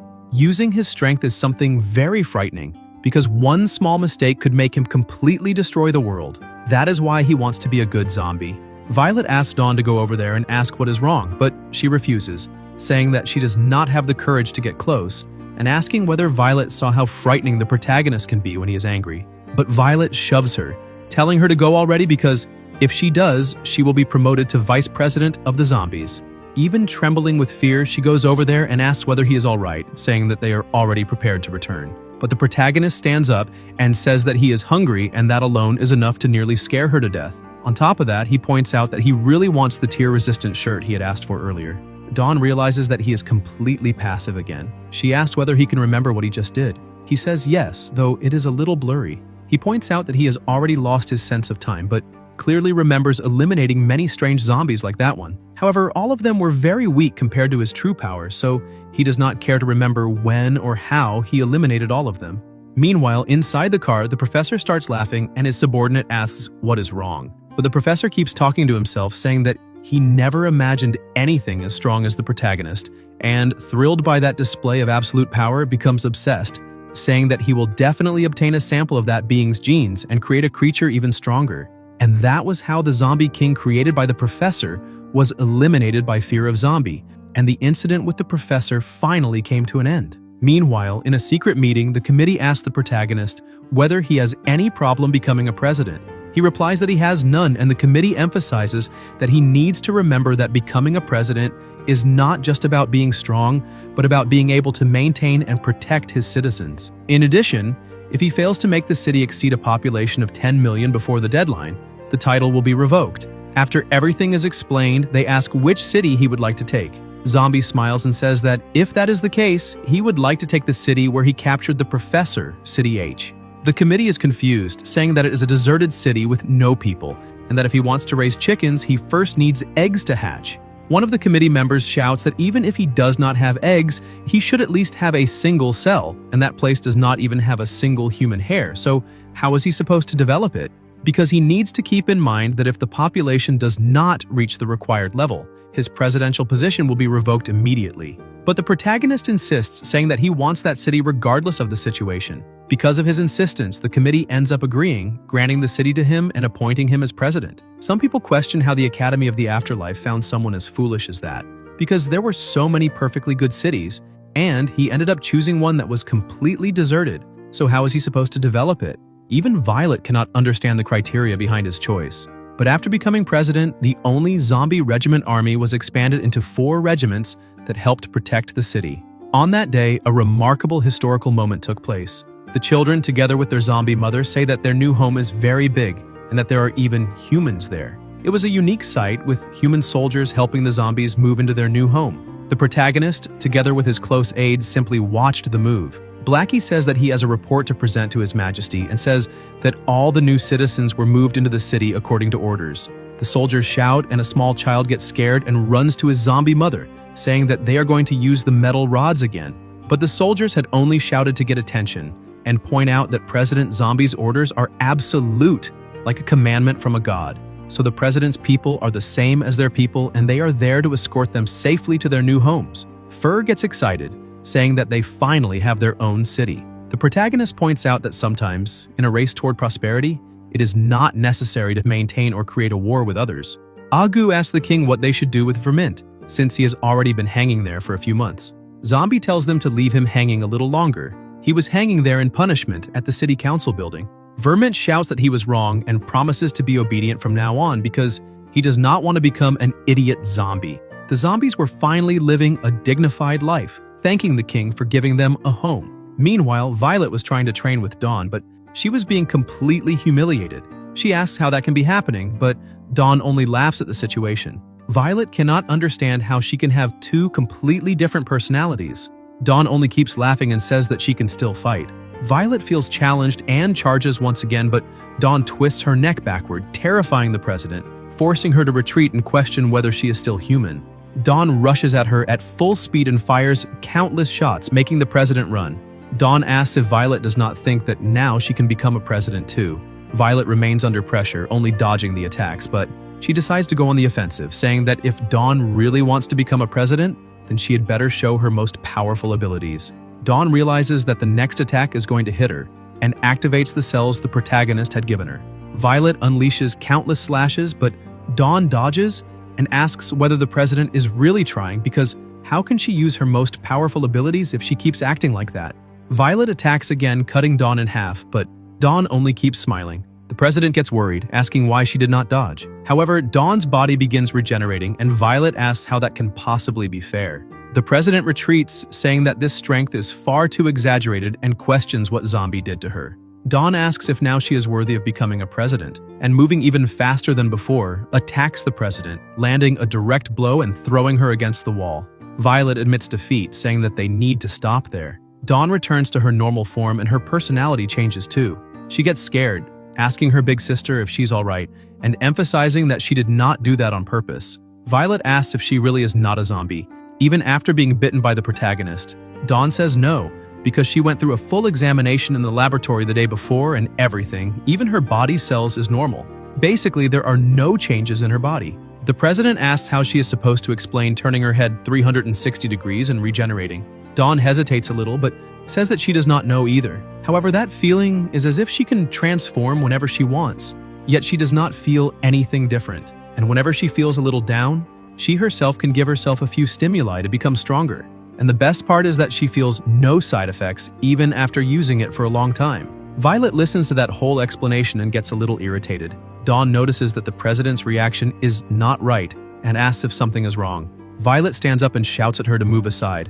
Dawn asks where the president is going and asks once more if something is wrong, but Violet only runs off in irritation, saying that it is none of her business. The people notice that the president is a little agitated and ask where she is going. She says she is going to City H and runs to a plane, crossing the country. Sometime later, already in City H, she keeps running in desperation, while her subordinates run after her asking her to wait. Meanwhile, in the city council building, the protagonist was in a meeting with his close aides. He was assigning tasks and tells Fur to be responsible for the Blue Flowers District. Gu will be the chief of the city police department.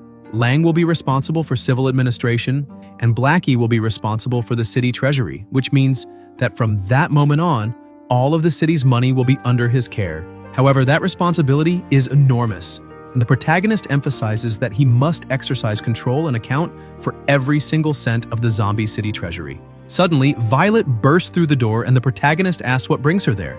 She runs up to him and Zombie points out that she arrived at the perfect time because he was just about to go meet her to report the city's current situation. But Violet says nothing and simply makes him open his mouth and bite her. As soon as she gets bitten, she runs back and thanks him, saying that he can do whatever he wants with her. He's left a little confused by that situation. Outside, one of her subordinates says that she is really fast.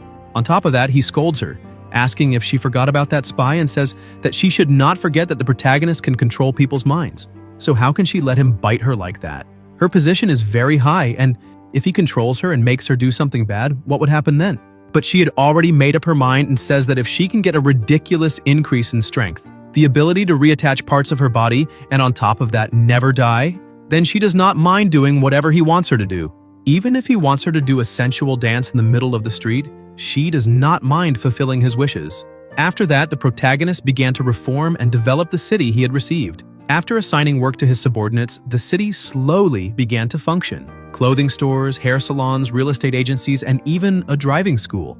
Everything was moving along exactly as it should. The protagonist looked at all of that and felt satisfied and fulfilled with the situation. And that was how the king began his calm life. Inspector Shane takes the protagonist's file and sees that he has a flexible personality, completely lacking in any striking personal traits, as if he were just another passerby. She truly cannot understand why the Academy of the Afterlife placed that person as the city's president. A subordinate approaches and asks whether she heard what the chief of the Stainless Steel Academy had said, because he was saying that the Academy of the Afterlife is inviting a zombie to become president, which means he was talking about that guy. The inspector says that this is normal among them because they are competing between academies, and it is nothing new for them to lie about each other. However, even if he was not lying, she also did not like the protagonist, since he does not have the personality of a leader, whether he's a zombie or not.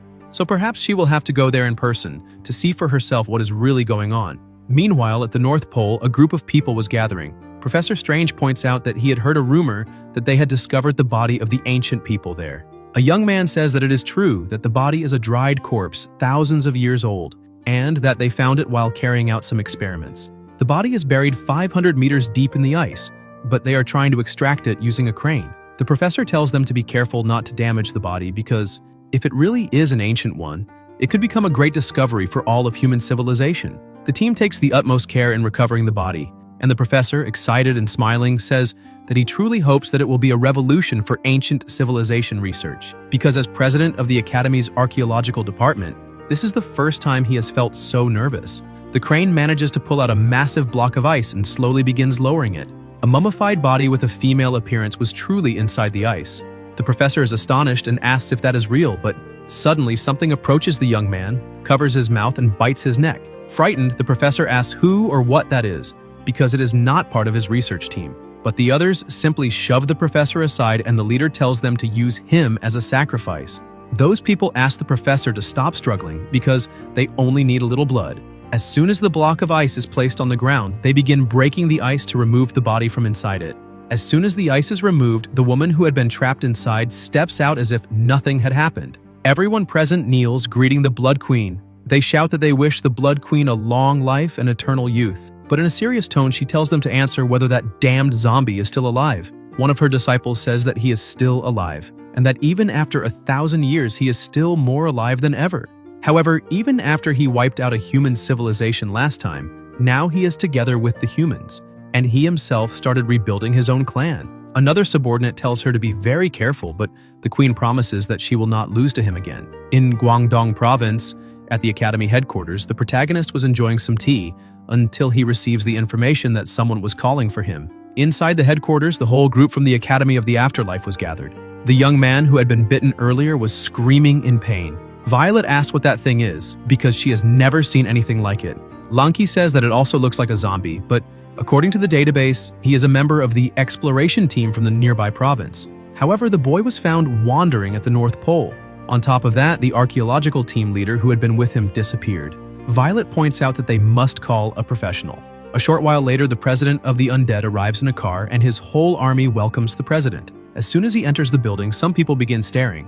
A man walks up to him and introduces himself, saying that he is President Ying of the Iron Staff Academy. On top of that, he says that he heard the protagonist was one of the people who captured the professor. The protagonist greets him and says yes, but soon walks away. Ying smiles, saying that by the looks of it, that young man is nothing more than another assistant. But that makes the protagonist happy, saying that now he can shake hands with other humans and that he is halfway toward fulfilling his goal. Elvis Presley smiles and says that just by looking at the protagonist, he can already tell that he is weak, and questions who had the courage to turn him into a president. Chief Gang gets frightened when he sees that the protagonist was there, and thinks that those people apparently no longer want to live. The man with glasses asks where Chief Gang went, but the chief had hidden in fear, saying in a trembling voice that If he had known the protagonist was coming there, he would have stayed home. A short while later, Zombie goes to the room where the patient was. One of the doctors asks him to take a look and try to figure out what kind of monster that boy has become.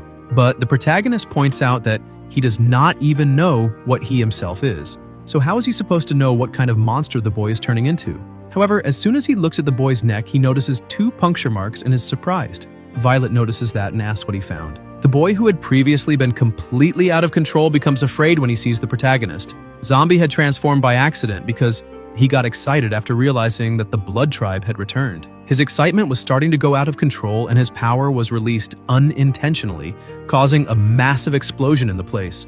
The young man who had turned into a member of the Blood Tribe was crying and trembling in fear, while the protagonist says that it is ironic because he could swear that members of that tribe had already been wiped out.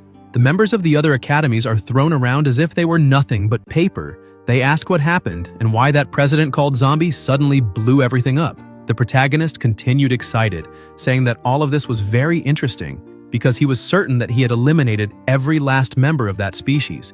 But now he can see. He grabs the young man by the neck, ordering him to say where Little Red is, that little girl who likes poisoning him. But the young man screams desperately, saying that he does not know anything and begs for his life because he only became a vampire the day before. The people who had looked down on the protagonist begin to get scared, asking if that guy really is just an insignificant assistant, because that kind of strength is impossible. Chief Gang, who had already been frightened before, now panics and says that he knew it and should have stayed at home. The protagonist calms down and returns to his normal form. His companions run up to him, asking what he discovered. Violet asks what the Blood Tribe is that he had just mentioned. The protagonist points out that everyone needs to be extremely careful in the coming days after the Blood Tribe. Suddenly, he stops talking and makes a serious face. Everyone is startled, afraid of what it could be, but he apologizes because he forgot what he was going to say. The president yells at him, asking if his brain stops working when he goes back to his normal state. He apologizes once again, but he had really forgotten. The protagonist keeps apologizing, saying that next time he will make sure to remember what he is going to say. The others say that in the end, he really is just an assistant, but with a single look from him, the two begin trembling in fear. Somewhere else in the rain, one of the queen's subordinates asks what she thinks of that house, but the queen was not at all happy about it since they were in the middle of nowhere, huddled together like homeless people. Suddenly, 2 people arrive and toss a coin on the ground, saying that it was always said that the cities under that government were all well managed, so why are there still people living on the streets? The queen gets irritated, but her subordinate asks her to control herself and not stoop to their level. Her other subordinate sees that it is money and gets excited to pick it up. Seeing that scene, she becomes even more irritated and throws a can against the wall, asking why they even bothered reviving her if the clan had fallen to such a low level. But her subordinate starts crying, saying that she has no idea what their lives have been like over these last 1,000 years. She says that when the queen became a dried corpse because of the protagonist, all of them could do nothing but watch from afar. After that, he started exterminating the entire tribe. To survive and escape that divine punishment, they pretended to be lifeless. And because of Zombie's threat and absolute power, they chose not to appear during all those 1,000 years. No matter where they were in that world, they always tried to hide as much as possible, both from humans and from zombies, which means they had not left that little alley for 1,000 years. She asks the queen to look at Landling and see how he became an idiot. The queen says that then all of it was pointless and that there was no need for her to have been revived, because nowadays she is no longer an opponent for the protagonist. She can barely touch a single strand of his hair. Landling says that she is wrong because the reason they revived her is that they obtained a crucial piece of recent information. Reedy points out that they managed to find someone who can help her become invincible. The other subordinate agrees, and the queen asks who it is. Landling shows a photo of the professor, saying that he is the man who can make that happen. Meanwhile, the protagonist and the others were looking at the professor and his followers. Zombie asks why they still have not finished that guy off, because every time this happens, the person always escapes and brings back new problems. Violet explains that unfortunately they cannot do that, because first, they need to find the hidden experiments and the research the professor was planning to use against them. On top of that, the professor has many spies planted among the academies, so they need to use the professor as bait to lure them all in. The protagonist keeps saying that he can escape and asks whether they have anything prepared for that. But Ying starts laughing and shouts that that is impossible, asking how he could run away when he's already imprisoned like that. He points out that the protagonist was responsible for helping capture the professor, so because of that, he may be taken to visit and inspect the security. They leave the command center, where they had only been watching through the screens, and he is taken to the prison. They explain that that is a state-of-the-art prison, built especially to keep the professor there. They dug through an entire mountain. It is 3,000 meters deep and has 150 floors. There are 100,000 armed guards, and even by elevator it takes 30 minutes to go from the top to the bottom. On top of that, they have rocket launchers, anti-intruder weapons, and laser cannons. So all of that is just the appetizer.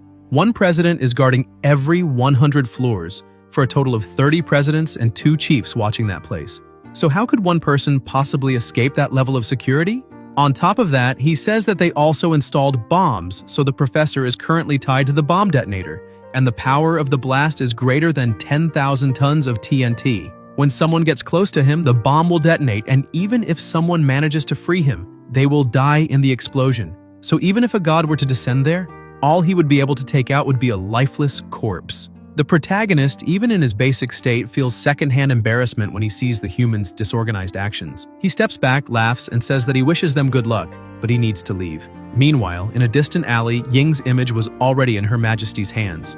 Upon discovering that they had put bombs on the professor, the Queen says that they are nothing but a bunch of disgusting men. As soon as Zombie leaves, Ying tells Violet that the inspector has already gone to President Zombie's city for an inspection, and asks if she's not going to warn her little boyfriend. She gets a little irritated and says that apparently he is the one who wants to date the protagonist, and asks why he is giving her that information. Ying says that Chief Gang told the inspector that President Zombie built a city for zombies, and that as for whether the president is or is not a zombie, that does not matter to him because he only recognizes strength, but she simply ignores him. Meanwhile, the protagonist was walking through the city saying that human cities really are very prosperous. Inside the prison, Four Eyes was disappointed, saying that this time, everything is over. But the mad professor was still obsessed with the idea of obtaining the protagonist's genes. His subordinate asks what he is talking about and points out that they will be executed very soon. But the professor explains that this will not happen, because before they can obtain all the research he made, they will not do anything. And before being captured, he had already instructed people to send his research data to places that even he himself does not know, so that bunch of idiots will regret keeping him alive. Four Eyes says that the protagonist is very powerful, so he has no idea how they could ever get his DNA. And even if they did manage it, it is basically impossible to create something stronger than that monster. But the professor keeps smiling, saying that solving that is very simple. As long as they can obtain a vessel strong enough to contain Zombie's genome, things will be easier. Four Eyes asks them not to talk about that there because that place has the highest level of security, and they are just ordinary people, so how could they possibly escape? The professor falls silent, and the person who is about to bring the food activates a delivery robot. As soon as the robot approaches, it places food into the professor's mouth, and Four Eyes immediately realizes what is happening. A communicator had been placed inside the professor's mouth, and he asks where the body of the zombie king he had created is. The man replies that it is being kept in Dr. Yino's laboratory on floor 200. The professor says that is very good and asks him to simply continue following the instructions and protecting the vessels properly. While the protagonist was walking around the city enjoying the peace, his cell phone rings. Violet says that there is something he should know and explains that Chief Gang reported him to the inspector. The chief said that he was creating a city for zombies, and that right now the inspector is on her way to his city to take a look. On top of that, she points out that the inspector is the province's auditor, and that her job is to keep watch over the lifestyle and conduct of all presidents. So if she finds out that he really is a zombie, he will be fired immediately. In a trembling voice, the protagonist asks whether the inspector would believe him if he said he is a human. Violet scolds him, saying for him not to act as if she herself had not gone to his city and seen zombies walking around everywhere. So he knows better than anyone what he really is. After that, she hangs up, and he shouts that now it is over because he does not know what he can do. But when he looks to the side, he sees some makeup. The inspector arrives at the airport, and her assistant says that the plane to City H has already been prepared. She gets out of the car and says that someone with such a weak personality, completely unfit to be a president, is unacceptable, so she is aware that she needs to find a reason to fire that guy. Suddenly, several trucks begin falling from the sky. Blackie runs outside and notices that the protagonist had returned. He asks what the problem is. Zombie explains that the chief inspector is coming there to visit the city for an inspection, so they need to distribute makeup as quickly as possible so that everyone can disguise themselves. Because if the inspector discovers that they are zombies, they will take the city away. As soon as Blackie realizes how serious the problem is, he starts coordinating the others to distribute the makeup, because if they do not want to go back to living in the ruins, They need to take care of each other's facial expressions. They try to use as much makeup as possible to improve their appearance. And even though he does not agree with it, he thinks that the king must have his reasons for making everyone act that way. Very quickly, booths for distributing makeup were set up, and the people there explain that if they do not want to go back to living under the bridge, they need to go over there and get their kit for all the zombies and share as much as possible. A zombie mother together with her son keeps looking at it. Her son asks what they are doing, and she says that for some reason, the king wants them to disguise themselves as humans. She goes to the booth, picks up her kit, and starts applying it to her face. Her son says that he wants to try it too, but she asks him to wait a little because she's still putting makeup on her face. But as soon as the child sees how different his mother looks, he gets frightened. A little later, the close aides return. As soon as the two of them see it, they're startled to realize that they are already disguised. But they ask whether Agu's disguise is not way too exaggerated because he is barely recognizable. However, the biggest doubt is what they are going to do, since the shape of their bodies was not very suitable for pretending to be human. Blackie puts collars on them and asks if Chen is already there, because they cannot see anyone. The two wearing collars say that all of them work directly for His Majesty, so why do they need to be treated like pets? Blackie asks what they are talking about and questions whether they were pets when they were alive. A little later, the plane approaches, and soon after she appears in the city. Her subordinate says that she is very wise because taking a train to get there was a brilliant idea. The inspector says that there are many presidents in the province, and they are close to one another, so their trip was most likely already leaked. So the best way to investigate properly is to avoid the people at the top and inspect the civilians directly. That way they can see the president's city's true face. Her subordinates begin talking among themselves, and one of them asks why the inspector hates zombies so much. The other points out that it is because he is very weak and incapable. However, he says that besides the superintendent, the inspector has never had a good impression of anyone, since she is biased against everyone except the superintendent. His friend asks him to speak more quietly because if she hears that, it could cause a problem. But she turns around saying that she already heard everything and asks whether she really is biased. She points out that ever since the superintendent delegated his authority, every random cat or street fan can become a president. So only someone like Lord Superintendent is acceptable to lead humanity and bring it back to ancient glory. Therefore, only someone with an aura of dignity can be the leader of all humanity. After explaining that, she focuses on her objective, saying that it is time to begin working. One of the subordinates says that it has been quite a while since they last saw Lord Superintendent. The other says that he went out on an expedition and should be back soon.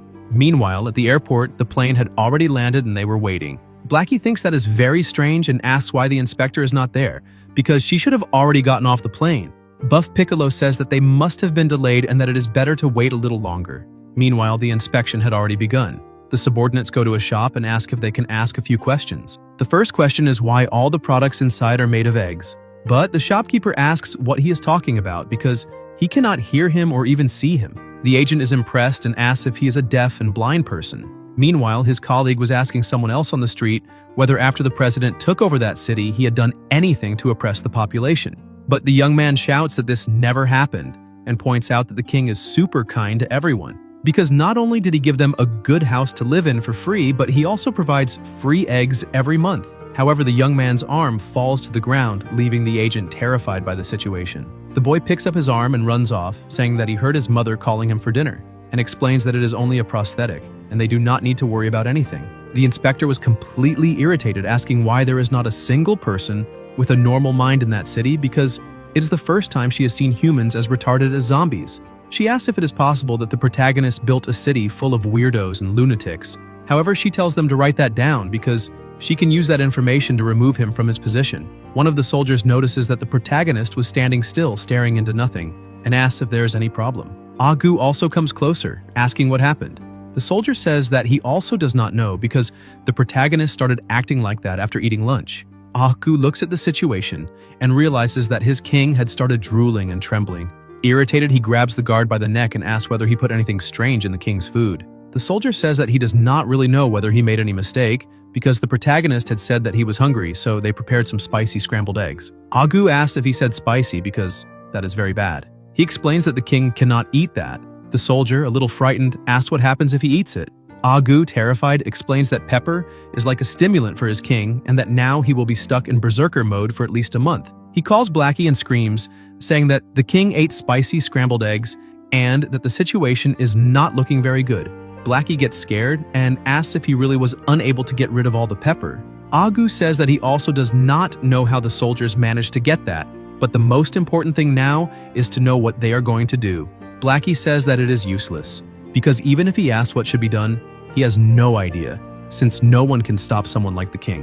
Tanis asks if Blackie thinks the protagonist is going to kill the inspection team. Frightened by this situation, he says that unfortunately that is very likely to happen. Chen calls her team and says that it is better for them to leave because there is nothing else to inspect there. However, she notices a truck flying in her direction and dodges. The protagonist lands on top of the truck, crushing it completely. Terrified, she asks what is happening there, but the protagonist starts smiling while staring at her, saying that he would very much like to meet the inspector who has been after him, because he will take her on a tour through the city. The agents with her are horrified, asking what is going on. The protagonist was still staring at the inspector, who, trembling in fear, asks who he is. The protagonist keeps staring and asks how she can forget him so quickly, then introduces himself by saying that he is Zombie, the person she had been looking for all this time. As soon as they hear the name, the three of them panic, and the inspector says that she truly did not imagine he would be like that. The protagonist says that he simply removed his mask and starts walking toward her. Terrified, she asks him to wait and not come any closer. Zombie snaps his fingers, saying that the inspector traveled all that way, so he prepared some special gifts for her. He explains that he is a good host, so she needs to enjoy them. With a murderous aura and a cold look, he tells her not to worry and points out that they do not eat people. He lifts her up like a sack of potatoes and explains that this is a school zone, so there is not much for her to see there. Therefore, he would like to change locations. With a jump, he flies off, making her scream in fear.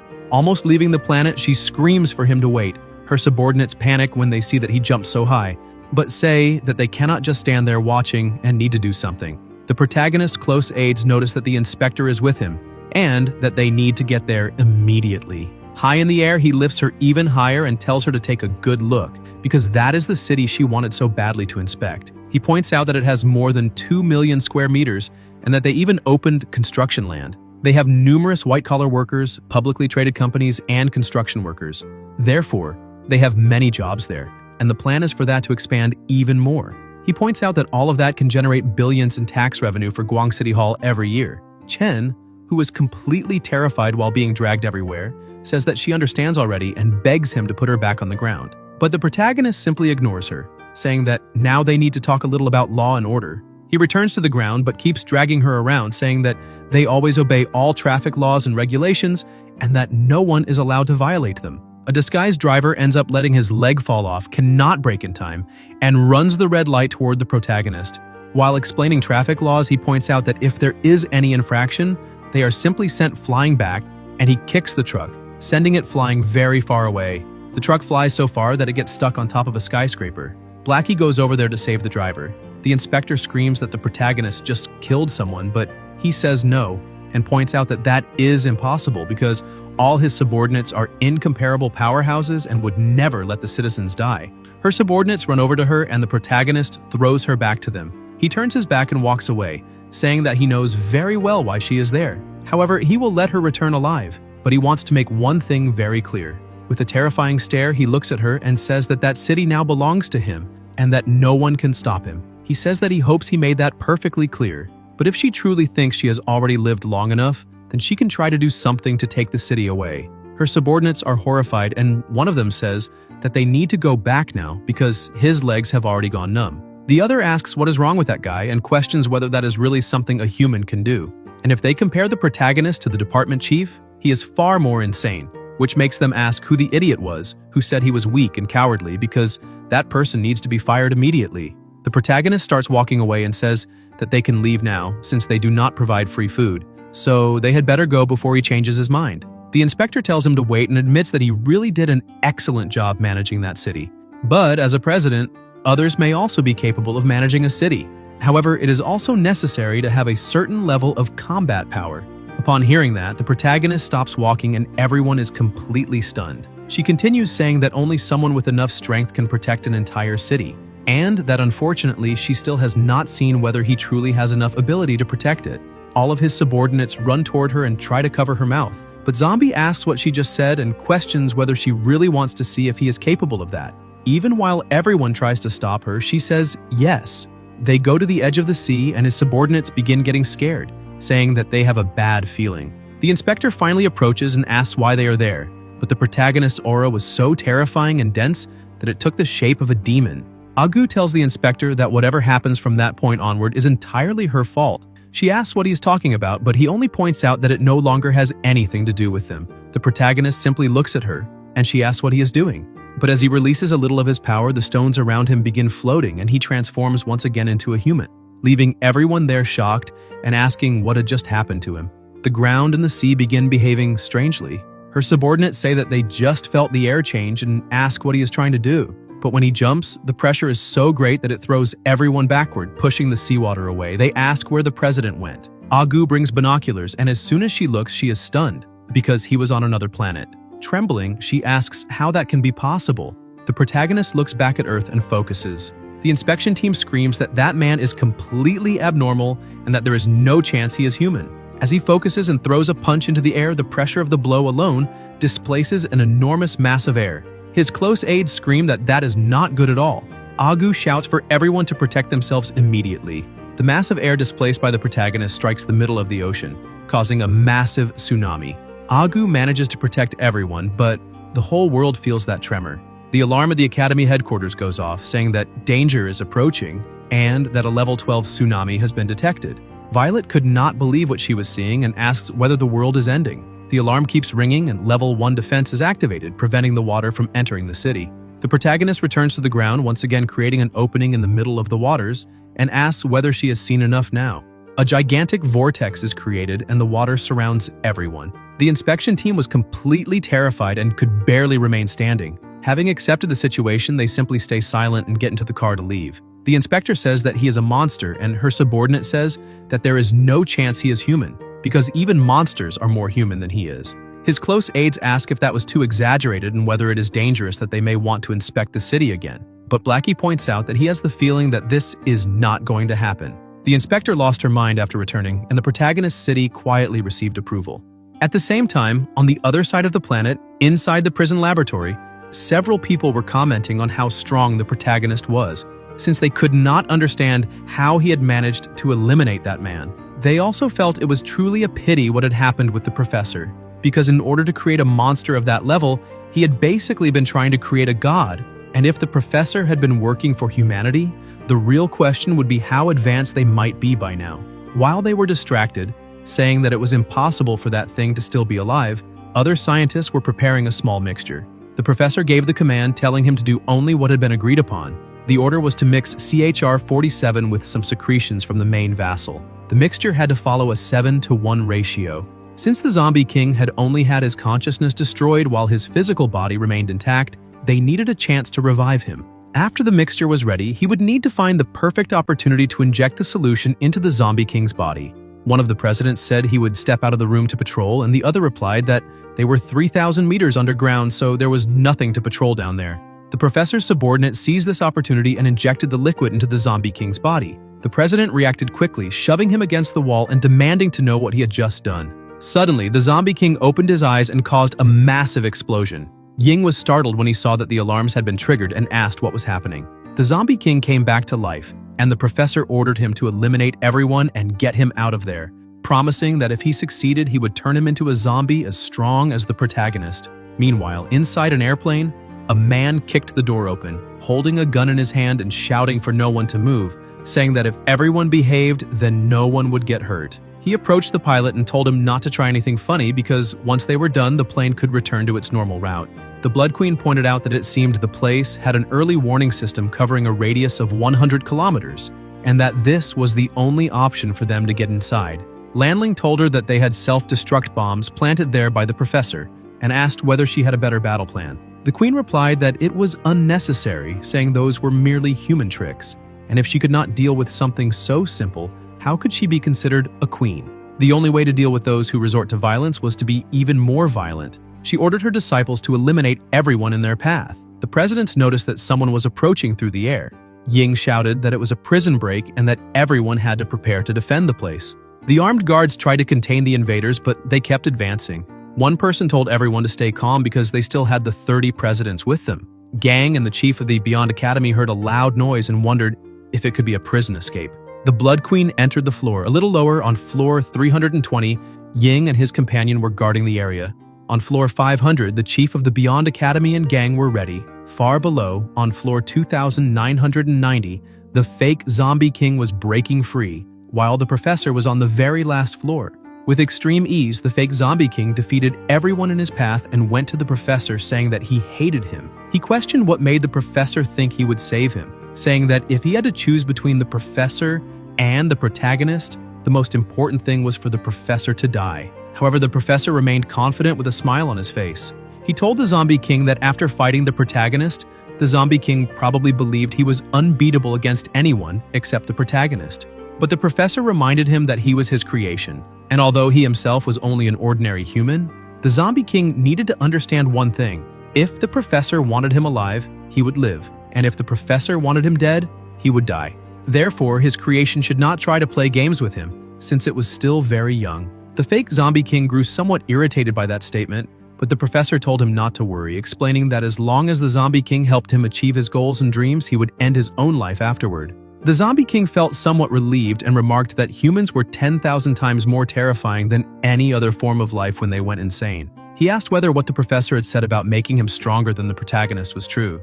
Without hesitation, the professor accepted the responsibility and promised he would make him the strongest, adding that he never went back on his word because that was his ninja way. Meanwhile, on the upper floors, the presidents were trying to hold back the invaders. Ying asked who they were and why they were there. The queen merely stared at them, and after a few seconds said she did not want to waste words with them, so she would give them two choices: either hand over the professor and leave alive, or stay and fight to the death while experiencing her true power. Ying prepared to attack her, questioning who she thought she was to make such a ridiculous demand. The other presidents took the chance to attack at the same time, but in the blink of an eye, they were completely defeated. The chief of the Beyond Academy and the chief of the Stainless Steel Academy were defeated instantly. They asked what had just happened because they had not seen anything. Other soldiers appeared and were frightened, but did not hesitate to attack. However, their weapons had no effect on her body, not even her eye being damaged by the gunfire. Her subordinate kept smiling, saying that human technology was only mediocre, and began destroying everything in front of her. Meanwhile, underground, Four Eyes, who was helping the professor walk, asked why the bomb had not exploded since everyone had said that if someone approached, it would detonate. The professor explained that nothing had a perfect system, and that when a system was turned off, there was a 2-second window before the sensors came back online. Four Eyes, still frightened by the professor's ambition, pointed out that the Zombie King was already very strong, and questioned whether they really intended to make him even stronger, warning that if they continued like this, they would face huge problems. The professor replied that there was no better vassal than him, but as soon as they reached the outside, the Zombie King noticed that everyone had already been defeated. Four Eyes and the professor were also shocked and asked what had happened. The queen appeared and told the professor that someone who could not touch even a single hair on the protagonist's body after he entered the second phase was not suitable to be a vassal. The two were stunned, and the Zombie King felt humiliated. The queen offered for him to use her body for his new experiments. The Zombie King looked at her and laughed, asking if she was really saying she was stronger than him. She confirmed it and added that the difference between them was enormous, and if he did not believe it, he could test it. The fake Zombie King tried to attack her, but she dodged and punched him in the face, shocking everyone. The punch was so powerful that it destroyed all the walls in its path. The fake Zombie King, with a trembling voice and completely furious, said that the attack was as strong as the protagonist and asked how that was possible. Realizing there was no way to deal with that woman, he prepared himself and tried to attack the bomb, shouting that they would all be eliminated together. The professor tried to stop him, warning that it was nuclear. Four Eyes said he already knew that man was not trustworthy, but before the explosion could consume the place, the queen used her abilities to compress the bomb and reverse the situation. The bomb that had been exploding returned to normal and stabilized. Shortly afterward, it fell onto the fake Zombie King, pinning him to the ground. She could not understand how such an insignificant being with such a ridiculous amount of strength dared to call himself a king. Using her powers, she pulled him up and held him by the neck, asking how the protagonist had defeated him. He refused to say, but realized that the effect of her gaze was the same as the protagonist's. Terrified, he began screaming that both of them were monsters from the past civilization. Once again corrupted and destroyed by fear and panic, he lost consciousness. The queen told him to learn his place, and in that way, the pitiful Zombie King, who had been resurrected, only to be eliminated again by the Blood Queen, lay lifeless on the ground. Everyone present could not believe how easily she had defeated him. She looked again at the professor, who asked if she was good enough to become a vassal. And once again, with ambition consuming his body and mind, he smiled and said that the answer was obvious. In the protagonist's city, Violet wanted to speak with him because she had something very important to discuss. Agu tried to stop her, saying it was not a good time to talk to the king. However, she said it was an emergency and that she had no other choice, so she had to be taken to the king. He kept refusing, saying it could be dangerous. She asked why it would be dangerous and ignored all the warnings. She opened the door and said she had urgent bad news. But the moment the protagonist looked at her, she became startled and asked since when he spoke and acted like that. Zombie kept smiling and asked if she did not think it was more interesting to change things once in a while, then asked why she was looking for him. The president explained that the professor had just escaped. The protagonist calmly replied that he already knew, because that bunch of trash could never dream of stopping Little Red. Violet was shocked and asked how he knew since it had only happened 10 minutes ago. The protagonist explained that Little Red used the power of her bloodline, so naturally he could feel it. Violet was surprised to hear about the bloodline power and shouted that she needed to report it to her superior. But the protagonist hugged her and said that now that she was there, she did not need to hurry away, since he had not been able to mingle peacefully with humans for a long time. He asked why they did not stay and eat something while he showed her around the city. She was startled and slapped his hand away, telling him not to try anything funny and asking why he wanted to show her the city when she had already heard what he did to the inspector. She added that she did not have time to waste because it was an emergency she needed to handle. As she was leaving the room, the protagonist called out and asked whether she was not interested in how he used his own bloodline power. That sparked her curiosity, and she asked if he also had that power. Zombie simply smiled at her. She sensed the pressure and the emptiness in his gaze and said that if that was the case, she would accept a date. Meanwhile, at the medical center, doctors were desperately trying to revive someone. One doctor said that the chief of the Beyond Academy was still breathing. With a weak and trembling voice, he tried to speak to a doctor who approached and asked what he wanted to say. The chief asked them to call the head of the department. Meanwhile, in one of the professor's laboratories, the queen was waiting while the professor stared in amazement, saying that it was the first time he had seen such a perfect body, something completely beyond science. Lanling interrupted them and asked whether they were conducting some random experiment and whether the protagonist's genes could really be used to enhance the queen. He said they should not do anything that might harm her. Four Eyes told him to relax, since the professor's experiments and research were at the very top among all humans. The professor said there had already been a successful case before, but they had all been improved thanks to Zombie. Furthermore, the queen was not human, so he saw no problem. And now they only needed the protagonist's genes. Everyone was shocked and asked whether the professor really expected them to go to Zombie and pull out a strand of his hair. But the professor said he was not stupid enough to send them to their deaths. The queen's subordinate asked how they would obtain the protagonist's genes, since he would never give them as a gift. Four Eyes began laughing and showed a vial, saying that something so simple would not stop the light. Everyone was surprised and asked how they had gotten that. The professor explained that there was a human woman who had obtained the protagonist's genes, and to confirm whether she had truly turned into a zombie, she had been subjected to a full body examination. As soon as he learned of this, he asked one of his collaborators to collect a vial of her blood. Four Eyes added that having spies among the enemy was always useful, and now it was time to begin. Meanwhile, early that evening during the meeting between the protagonist and the president, she came to understand a little about the situation, and said that his power truly did not match his name. However, she had a doubt and asked what would happen if she could not return, and whether there were any side effects. The protagonist simply stayed silent and stared at her. The president told him to say something, but suddenly he returned to his original form. Annoyed, she began scolding him, asking whether he could not finish speaking before changing back, saying that she had given up something very important to go on a date with him, and that he could not just change his face and pretend he knew nothing, because he had to take responsibility. She kept shouting and demanded that he change back, but the protagonist said he did not want to, and pointed out that he had not forced her to go on a date since she had agreed willingly.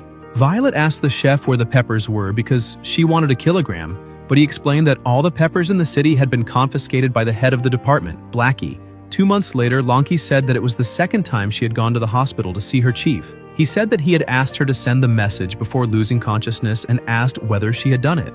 She told him to relax and explained that she had used the satellites to send the message as quickly as possible about what had happened, even classifying it as a red-level emergency. However, she was furious about the situation, saying they were all truly useless because there had been so many guards and presidents, and even an active nuclear core.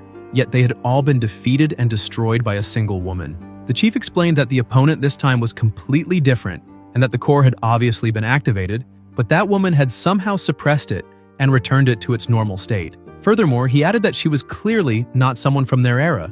Lanki said she already knew that and confirmed that she had already sent the message to the head of the department, who was probably already aware of what had happened. In a completely remote place, someone remarked that they had never imagined there could be a city buried beneath the ground there. Moreover, the technological advancement there was far from low, which meant it was a pity that it had been destroyed. One of the agents received the message and said he understood, then called the head of the department, saying it was an emergency, but the head of the department was focused on something else. One of his subordinates approached him again and repeated that there was an emergency, explaining that the professor who had recently been captured had just escaped. The subordinates were stunned and asked if it was really what they thought. The head of the department said yes and explained that what they were seeing were the remains of a person from ancient times. He added that the body had more than 134 fractures, as if it had been broken by some kind of monster. However, what was truly frightening was that the remains had been burned to the limit, which explained why the body had not rotted even after hundreds of years, since it was basically an empty shell and had no research value. One subordinate looked around and said that there seemed to be traces of a huge battle there, but he could not believe how a place with such advanced technology had been damaged like that and wondered what kind of monster could have done it. The head of the department said there was nothing else for them to find there and asked what this emergency was about.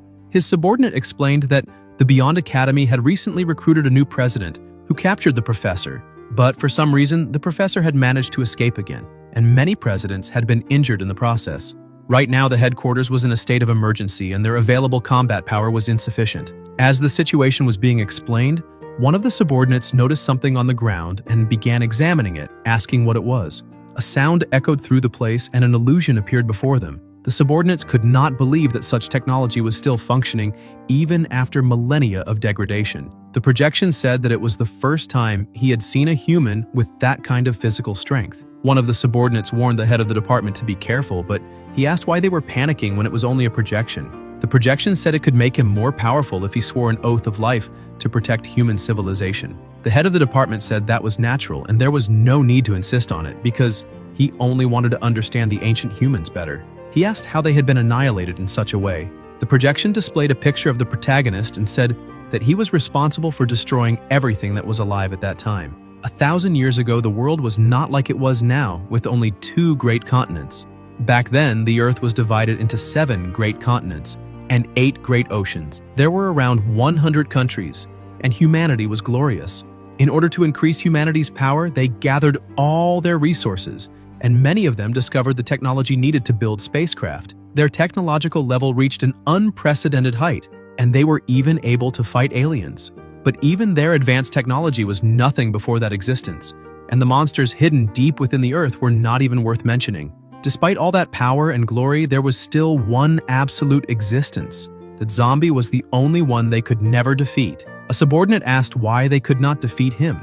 The projection said that it was all because of the protagonist. One subordinate asked the head of the department if the projection might be trying to deceive them, since that man did not look strong at all. The head replied that the ancient people would not joke about something like that, and apparently his subordinate could not even imagine the real reason why humanity had been fighting zombies since birth. The subordinate said the reason they built so many academies to resist zombies was simply because they were constantly being suppressed, since they could never eradicate them completely for some unexplained reason, which made him wonder if that unexplained reason was that man. The head of the department asked the ancient projection how they should deal with such a terrifying monster. The ancient one said his time was limited because he was merely a shadow of the past that had survived by placing his memories into an AI. He explained that in the past they had focused only on improving technology, but the head of the department had walked a different path because he had never imagined that a human physical body could reach such a level, which gave him hope. He said that with the head of the department's physical body combined with their technology,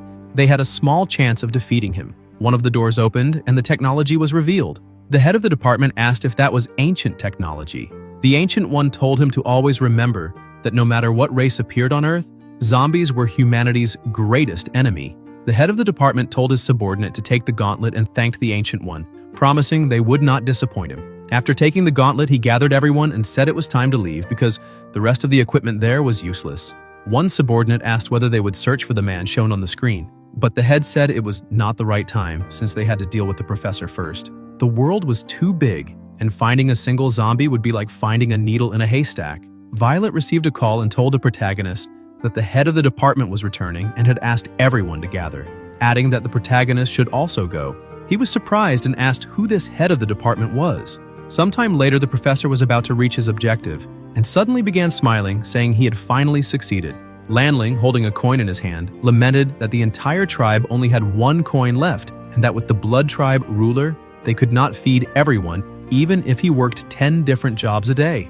Even the coin he obtained by begging was not enough. With a sad look, he said he did not want to be eliminated. His companion told him not to be depressed and asked whether he had forgotten who they were because they had abilities and were very strong, so they could do some side jobs. Lanling asked him not to joke and wondered what kind of job they could do. His friend said they could rob a bank, since on the way there he had seen one, and everyone inside was slow and clumsy like slugs, taking 30 minutes just to withdraw money. It was the first time he had seen such an inefficient bank. With their abilities, they could solve the entire problem in 10 seconds. As long as they were fast enough, not even rockets could catch them because once they grabbed the money, they just had to run. And with their speed, they would be safe. Lanling became excited about the plan and agreed that it made sense. At the provincial headquarters, one of the soldiers approached the head of the department and explained that all the presidents had gathered and they could begin the meeting. The head put on his mask and said it was time to begin. Meanwhile, in front of the bank, Lanling was observing the place and commented that they were indeed very slow. He got into a car and asked how the preparations were going because they could not afford any incident. His subordinate told him not to worry since they had observed the location, and there was only a small group of people there, and when it came to robbing banks, they were professionals. Inside the bank, Blackie was reviewing the financial report for February.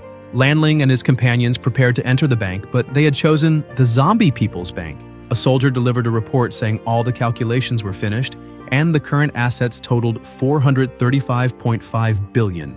Blackie ordered them to review all the accounts again, saying they could not make mistakes because, as subordinates of His Majesty, they could not afford even a single error with the city's finances. The soldiers obeyed and began checking everything again. Meanwhile, the group entered the bank and told everyone not to move because it would be better for everyone that way. They began laughing and grabbing the money, saying they were rich. Blackie noticed smoke coming from somewhere and asked what was going on. Lanling laughed and said that finally they would never have to beg or live in poverty again. One of the agents approached Blackie with bad news, explaining that someone had just robbed one of the banks. He panicked. As they were fleeing in the car, Lanling excitedly held the money, saying they finally had a good life ahead of them, but he heard a strange voice calling him. He looked back asking who was calling, but quickly recognized that feeling. He began trembling in fear and grabbed one of his subordinates, asking the name of the bank they had robbed. The subordinate said he did not know because he could not read, but another said it was the Zombie People's Bank. Lanling became even more terrified and looked back, realizing death was approaching. Blackie prepared to attack, frightening them all. Lanling shouted for them to accelerate as fast as possible, explaining that the man chasing them was the most mysterious subordinate the protagonist had obtained around the year 800 after Christ. Blackie approached and said he did not care what they or the queen were thinking, but if they wanted to live, they had better return all the money. He punched the top of a building, causing such a tremor that all the cars around began to float. Lanling said that was not fair and asked if he was not being excessive. The driver said the money they had stolen would not even be enough to pay for the car repairs. Another person looked out the window and said it was over because he had completely lost his mind. Lanling shouted for his subordinates to split up and immediately returned to warn the queen that they had caused trouble, saying he would stay behind to buy time. He climbed onto the car and said their role was that of guardians, so he wanted to see how strong the protagonist's guardian was. Blackie replied that no one was authorized to leave. He advanced and struck Lanling directly, asking whether he truly thought they were on the same level because he was not qualified. With that single punch, Lanling was thrown kilometers away and the money was recovered. Meanwhile, at the district headquarters, everyone had gathered. As soon as the head of the department entered, everyone greeted him. He said he had just received the message about the professor's escape, but before that, he had an important matter to announce. He showed them the gauntlet and people asked what it was. The head explained that it was a piece of ancient technology, astonishing everyone. He continued explaining that he had found it in the deepest part of the canyon, and when he learned all the useful information about the ancient civilization, he was completely shocked. Ying became excited, saying that with ancient technology, the professor and that crazy, perverted woman would no longer even be worth mentioning. However, the head said they would not use it against the professor because it was reserved for something much bigger. According to the description left by the ancient projection, there was a terrifying monster living on Earth, and the ancient civilization had been annihilated by that same monster. People began to worry, and Violet asked whether he was joking and whether he was really saying that such a monster existed on Earth. The head confirmed it, and the protagonist stepped closer to look at the gauntlet while the head explained that the ancient people emphasized they must treat that monster as an extremely high-level threat. It was a monster that had destroyed an entire civilization, so they had to be extremely careful. The president asked whether such a monster really existed and where it could be. The head replied that he did not know because the ancient people had not said much. It could be anywhere now, so they had to remain vigilant. The protagonist asked how he intended to use that thing. The head said that even though the ancient people had not explained it, they could deduce its use simply by looking, and he had already figured it out. He only needed to put it on his hand and press the button in the middle. He resumed explaining that they had to find that monster and eliminate it as soon as possible. But suddenly, he looked to the side in shock. The head tried to grab the gauntlet and everyone asked what was happening. Lanling, who had been thrown by the protagonist's subordinate, crashed into the tower and caused a tremor. The head of the department managed to grab the gauntlet and the president asked what was going on. Lanling was unconscious, and Blackie walked over and stared at him. Lanling begged his queen for help. Everyone remained confused, asking what was happening and who that man was since they had never seen him before. Violet was stunned and wondered whether he was one of the protagonist's subordinates. Zombie asked what his subordinate was doing there. One of the head's subordinates warned that the other party was a zombie. The presidents rushed forward to restrain him. Ying said that Zombie was extremely arrogant and asked whether he knew where he was. But Blackie, furious, shouted that it was none of their business and defeated everyone with ease. The presidents asked what the hell that was and why they were being defeated so easily, saying that whether they were presidents or not, they were always treated like cannon fodder. Dawn was also shocked, saying that man was on another level compared to the one with the chainsaw. Blackie, extremely angry for almost losing his king's money, prepared for the final attack, declaring that they would all be eliminated right there. Everyone was terrified, but the protagonist stepped forward and punched him in the chest, releasing a frightening pressure across the area. One subordinate told the head of that department that the new president's strength was terrifying. He replied that he already knew, and that compared to him, the strength of ordinary presidents was like that of an ant. That meant the ancient people had been right and that the protagonist was even more powerful than he had imagined. Blackie realized that his king was standing before him and knelt down, asking what the protagonist was doing there. Zombie said that his subordinate could not eliminate them. Meanwhile, the head of the department put on the gauntlet to fight the protagonist. Zombie explained that this was their headquarters and that these were the people who had given them the city. Suddenly, in the middle of the conversation, something resembling an apocalypse began happening, leaving everyone confused. The Blood Queen had arrived. Violet asked who that woman was, and the other president said she was responsible for the attack. The queen stared with a different expression and shouted that she was now invincible. As soon as she saw Lanling begging for help, she ordered her subordinates to eliminate everyone and rescue him immediately. But the head of the department stepped in and stopped them, throwing them far away. The queen simply watched, while the head warned that things were about to get out of control and ordered his subordinates to evacuate the entire city and leave the rest to him. The queen told the human to mind his own business. The head advanced and punched her in the face, angering her and prompting a counterattack. The presidents could not understand how that woman could be so strong. Blackie told the protagonist that they had already started fighting, but the protagonist replied that it was not their problem. The leader of the department goes outside and says to the queen that her opponent will be him. She simply says that he is being very audacious. The department chief says that he needs to finish that with a single blow, and she agrees, emphasizing that this was exactly what she intended to do.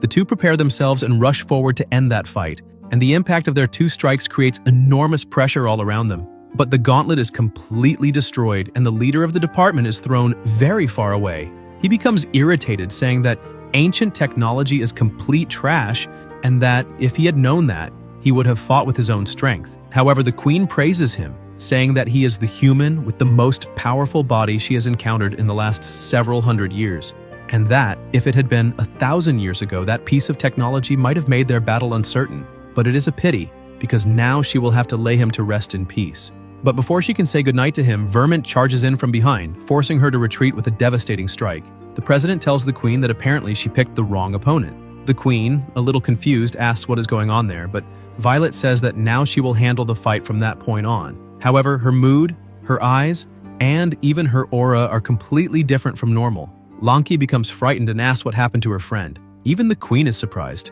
The young girl who serves the queen was trying to help her companion, but Dawn attacks her, throwing her against one of the buildings. The small subordinate asks who she is, but the queen realizes that she is not normal either. The leader of the department had no strength left to fight, and the other presidents could not believe what they were seeing. The little subordinate shouts at Dawn, telling her not to underestimate her, breaks free and backs away, emphasizing that she is not a small fish and should not be treated like one. But Dawn only keeps laughing, telling the girl to prove her strength. The young girl rushes forward but receives a direct hit, and Dawn asks if that really is the best she can offer. And once again, being controlled by her split personality, she gets excited by the fight and keeps attacking. The presidents are also shocked and ask when it was that she became so strong like that. The girl, feeling a little pressured, makes some impressive moves and uses blood clones. But Dawn is not easily impressed and manages to strike the real one with ease, making the other clones disappear. Since the name of that subordinate is unknown, she will be called the Blood Princess. The Blood Princess, after taking a strong blow to the stomach, asks if that girl is really human. Meanwhile, the queen uses a slashing ability, but the president manages to defend herself easily. However, the slash hits the city behind them, causing great destruction. The presidents who were inside say that that force is far too excessive and ask whether Violet had always been that strong. The chief of the academy from beyond says no, and emphasizes that he already said that something cannot be right, asking why her condition reminds him of something. The queen finally understands the situation and says that her new opponent is someone who has already been enhanced before. However, Violet is not the target she is looking for. She emphasizes that she is looking for the protagonist so that she can avenge the humiliation she suffered in the past. She closes her eyes and concentrates,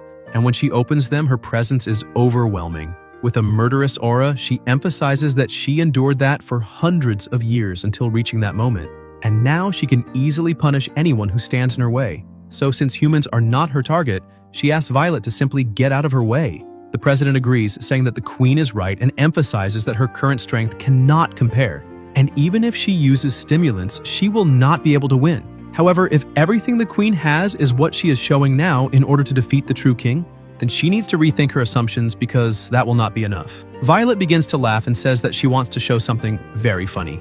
The queen asks what she is talking about, and Violet says that it is her second form. With a smile on her face, her skin begins to peel away, and the presidents become even more frightened, asking what she is doing now. The energy that begins to be released is so immense that even the queen is impressed. The atmospheric pressure changes, causing intense pressure all around them. A few seconds later, the second transformation is complete, and the chief of the academy shouts in shock, saying that that cannot be true.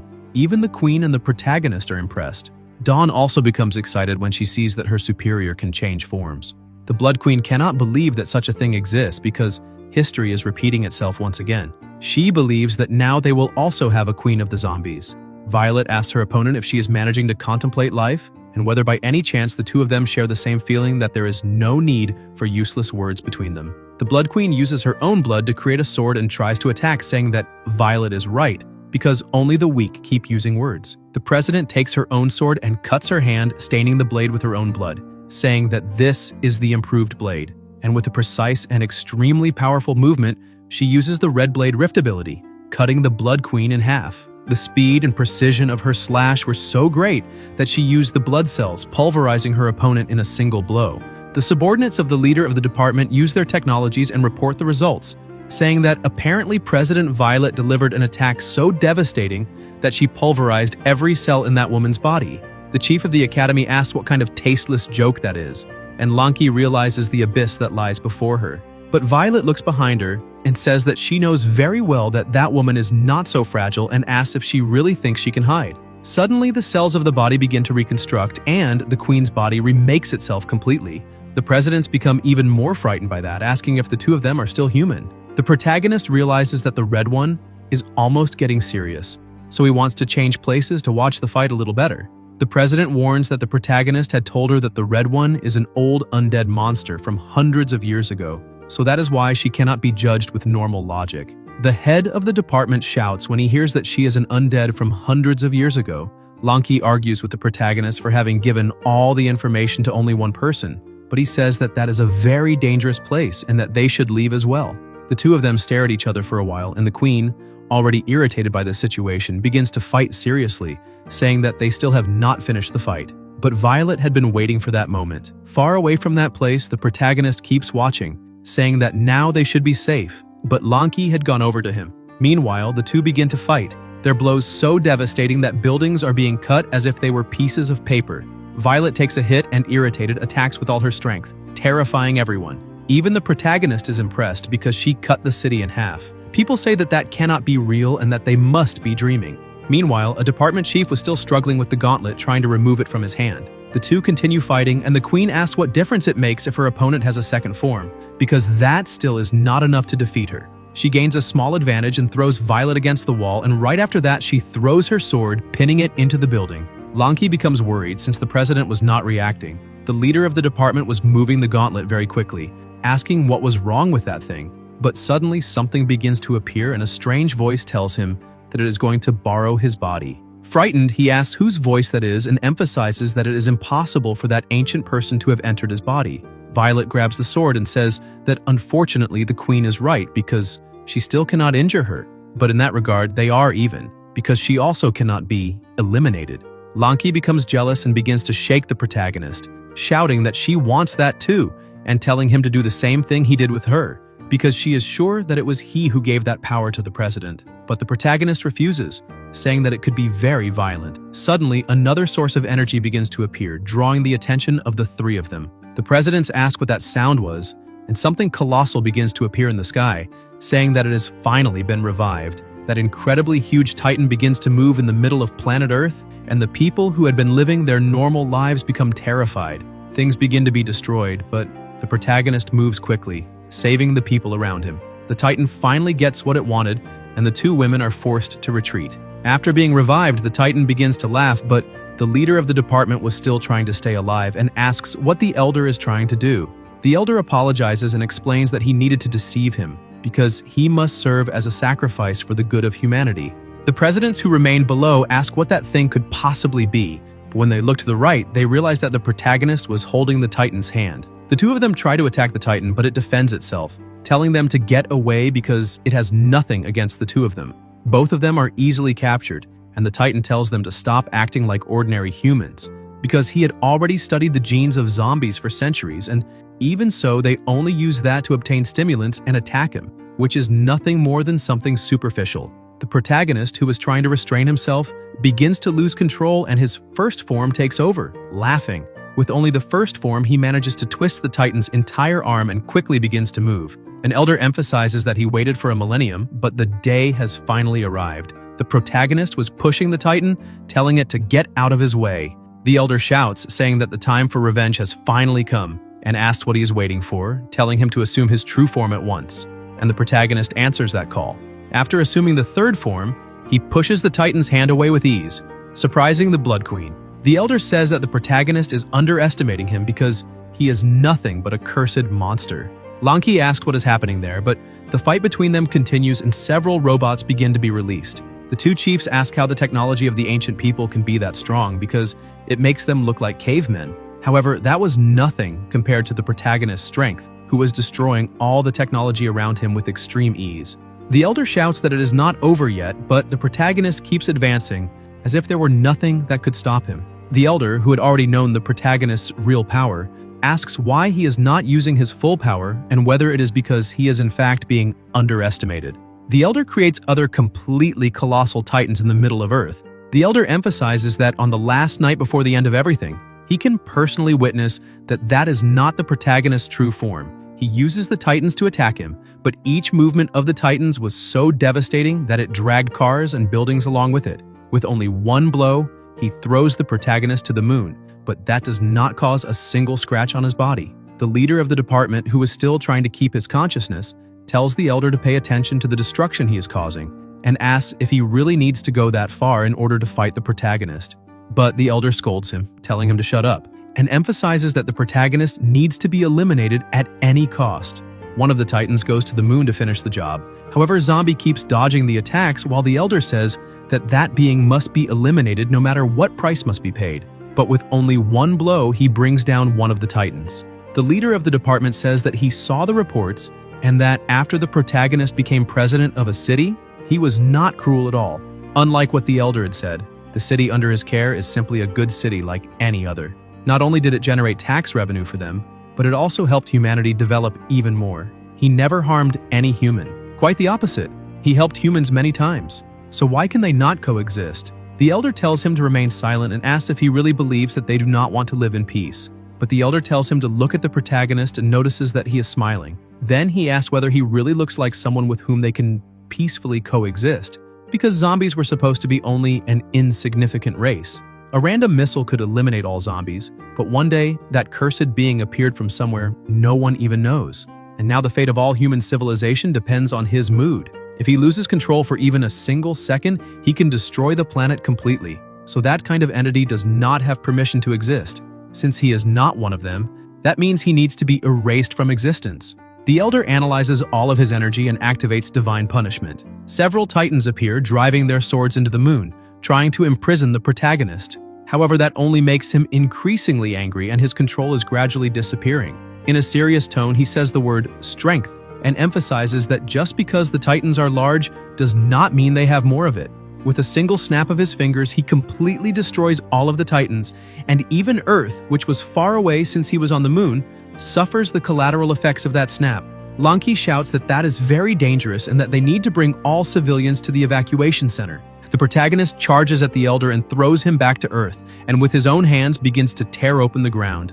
Meanwhile, all the presidents shout for everyone to spread out, and the people who are more prepared need to help those who cannot move on their own. While running, Lanki notices that the ground at her side is cracking, and when she looks back, sees that the protagonist is splitting the world in half with his own hands. She screams for him not to do that again, while the presidents say that that is a magnitude 20 earthquake. However, all that was happening was that the protagonist's self-control was gradually disappearing, and his absolute strength was destroying everything around him. He split a continent in half with the strength of his arms alone, but that was not stopping. The crack was crossing the entire world, as if it were being split in two. Ying asks how it is possible for such strength to come from some form of life. He holds Ying, trying to help her, but when she looks to the side, she sees what was really happening. The protagonist was beating the Elder, and with a single punch, he sends him flying several kilometers away. Almost losing consciousness, the Elder begins to laugh and asks the leader of the department if now he is managing to see, because that is the protagonist's true destructive power.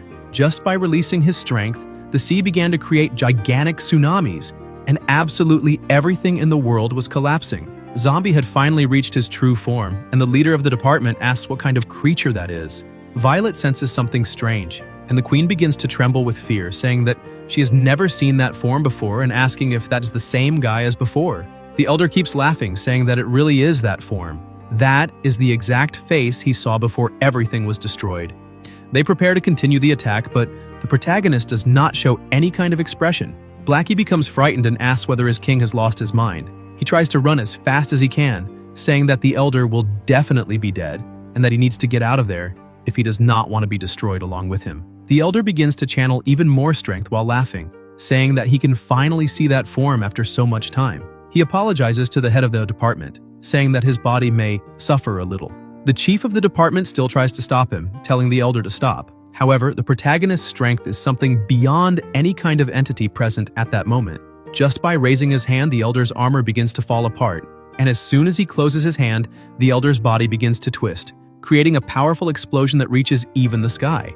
That was enough to completely shatter the Elder's body, who refuses to lose while asking why, even after becoming so strong, he is still incapable of winning. The Elder's body was destroyed, and the body of the leader of the department returns to its form, but with a hole in the middle. The presidents ask whether the leader of the department was really eliminated. Blackie tries to communicate telepathically with his king, saying that they cannot be the ones who eliminate the leaders of the humans. However, the protagonist was acting like a true divinity, and by snapping his fingers once again, he manages to defy death, bringing life back to the body of the leader of the department, reconstructing his DNA and regenerating his body completely. While floating in the sky, his organs, heart, and everything else begin to return. The Blood Queen cannot understand how one person can have that amount of power. Not even Violet could believe what she was seeing. The leader of the department, after having his body regenerated, regains consciousness and asks whether he is really alive. He realizes that the protagonist was beside him, but he could not say anything. And it was at that moment that the head of the human department finally understood why the ancient people had made such a great effort to get rid of the protagonist. All of that was caused by fear of an entity that is beyond life and death. None of the presidents who were watching that could believe what had just happened before their very eyes. Violet, still frightened by what the protagonist might do, runs to him, screaming his name, but as soon as she gets close, he had already returned to his normal form and asks whether she can now use the power of the bloodline. She also returns to her normal form, saying that thanks to him, she achieved that power. However, she would really like to know why he decided to destroy everyone's home and almost end the world, when he could have simply eliminated the Elder with a single strike, just as he did a few minutes earlier. The protagonist apologizes and emphasizes that he did not want to frighten the humans, because if he destroyed that power of the Elders with a single movement, it would create panic once again. The Blood Queen realizes that no matter what she does, she will never be capable of reaching even 1% of the strength needed to equal the protagonist. That event caused the southern continent to shift by 130 kilometers. That completely changed Earth's climate and created an even deeper valley. 2 months later, since the humans managed to evacuate in time, there were not so many losses. Zombie architecture firm was solely responsible for rebuilding the many provinces that had been destroyed. After discovering why the ancient people insisted on eliminating zombie after facing that frightening and absolute kind of power firsthand, the head of the human department needed to decide what he would do next. Inspector Chen enters his room and asks if he had called for her. He answers yes and tells her to go buy some trays of high-quality eggs, because he is going to visit the new chief of City H. Meanwhile, somewhere else, in the Blood Tribe in the new city under construction, Lanling was acting like an evil boss, telling the zombies that he spent a lot of money to hire them and that he did not want to see them slacking off. The Blood Princess goes to him and asks where he got so much money. Some people were asking Blackie whether those guys were not mortal enemies, so why did he approve giving them a loan? Blackie emphasizes that the king had said they should not fight, otherwise they would keep going to the bank to get money. So why not just lend them the money with a high interest rate of 20%? In return, they can pay that back by working for them. With that kind of interest rate, they will need to work for the next 300 years to pay everything off, and his companions think that he really has a very dark heart. Lanling asks where the queen is, but the princess says that she does not know because she is probably still in her room. The Blood Queen never imagined that the protagonist could have an even more powerful form. She had not thought about that in the past. With the stimulants, Zombie had only used a small portion of his power to face her. Seeing his new form eliminate the human elder like a god, the Blood Queen, who had always pursued power to defeat him, finally understands that she would never be able to finish him. While everything seemed to be going perfectly well, Four Eyes and the professor managed to find the place where the elder had been. He looks at the elder's body and tells the protagonist that even if it costs him his life, he will not give up. The protagonist's alarm clock begins to make noise and gently he turns it off. Well, that is Zombie. Zom from Zombie and B from Zombie. He does not know his age because when he died, he is not sure either. He only remembers that it was on a summer day. When he was still studying at school, he was turned into a zombie. At first, he was just a normal zombie, the same ones that you see as monsters, following orders no matter where he went.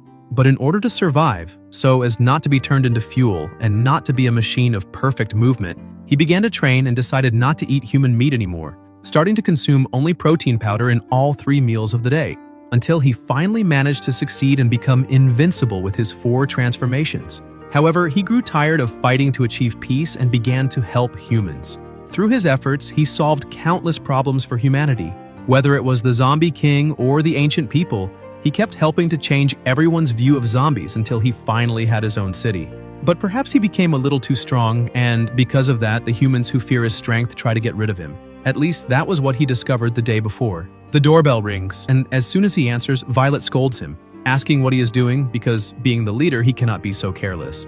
She emphasizes that he is 2 hours late. The protagonist slams the door in her face and says that he will be ready in a moment. Since it is the beginning of a new year, the province organized an academy growth evaluation. Lanki, who is conducting the presentation, says that they all went through turbulent times that led them to many problems and challenges, but that from that moment on, Zombie will lead the academy toward prosperity.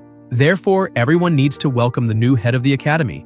Everyone present shouts, wishing him good health and good luck. A little embarrassed, the protagonist laughs, wishes everyone a good morning, and says that they must be hungry, which is why he brought some eggs for everyone. And that was how he replaced the previous chief, becoming the new head of the academy. One of the people comments about the former chief, saying that he was set aside, but the former chief of the academy tells him to be quiet because there is no way to beat that guy in a fight. Sitting at the table drinking his coffee, the leader of the human department was calm, but the inspector was shouting at one of her subordinates, telling him to get out because there was an emergency. Her subordinate asks what the problem is and why she is in such a panic. Stammering and trembling with fear, she says that they are in huge trouble because the president is calling. He answers the phone and says that he will deliver his report immediately and apologizes, saying that the previous situation was very urgent and he did not have time to report anything. But now he swears that he is not trying to hide anything and that because of that, he will carry out the president's orders immediately. As soon as he hangs up, the inspector asks what the situation is. The chief explains that the whole world knows about the incident involving the ancient people. Still frightened, she asks how that is possible because they did not tell anyone. But a creature of that size did not need to be announced, because it would hardly go unnoticed. The department chief asks how she thinks that would not be possible and explains that with the great commotion that caused, even the other side of the world would know that something was happening there. She says that, according to the news reported in the north, the southern continent had a great battle. The suspicion is that it was caused by ancient humans. The chief of the department emphasizes that this is still not over, because the exchange meeting is about to begin. He complains because there are too many events happening at the same time. He asks her where the eggs are that he had told her to buy. She picks up the 2 bags and hands them to him. Sometime later at the protagonist's house in City H, the chief of the department thinks that since he allowed the protagonist to become the new chief, there probably should not be any problem in asking him to do that job. As soon as he rings the bell, Violet opens the door wearing somewhat different clothes, surprising him. And he asks what clothes those are. She also gets frightened, saying that it is just a misunderstanding. But suddenly, Lanki also appears wearing somewhat extravagant clothes, asking the leader of the department what he is doing there. Envious, he asks why the 2 of them are there. Because even if the protagonist had been promoted, how dare they mock him, saying that he is going to report that to his superiors. How can they be so wild like that? Lanki realizes that something had been misunderstood, and the leader of the department turns his back, saying that he just remembered that he needs to do something and that he will return to headquarters. They shout, saying that it is a misunderstanding because they are only celebrating that bastard's promotion, and the reason they are dressed in those clothes is because they lost in the games. But he does not believe them and asks how it is possible for them to dress like that for a party, because he has never seen either of them wearing something like that. Violet, embarrassed, says that if he really does not believe them, then he can come in and take a look. Dawn was also wearing clothes like that, and the former head of the academy was trying as hard as possible to defeat the protagonist. Ying announces that whoever is not present will be fired. The leader of the department keeps looking at that and notices some food being tossed into the air and sliced by the chief of the Stainless Steel Academy. He celebrates, saying that the sushi is finally ready. But as soon as he looks at the door, he realizes that the leader of the department is staring at him and, frightened, shouts that that is not what he is thinking, because he only did what the protagonist forced him to do. However, the chief says that it is a good thing everyone is there, because that will save him the work of searching for each of them, since he has a very important announcement to make. Guys, if you enjoyed the video, leave a like, comment, and subscribe to the channel so you don't miss new content. Thank you.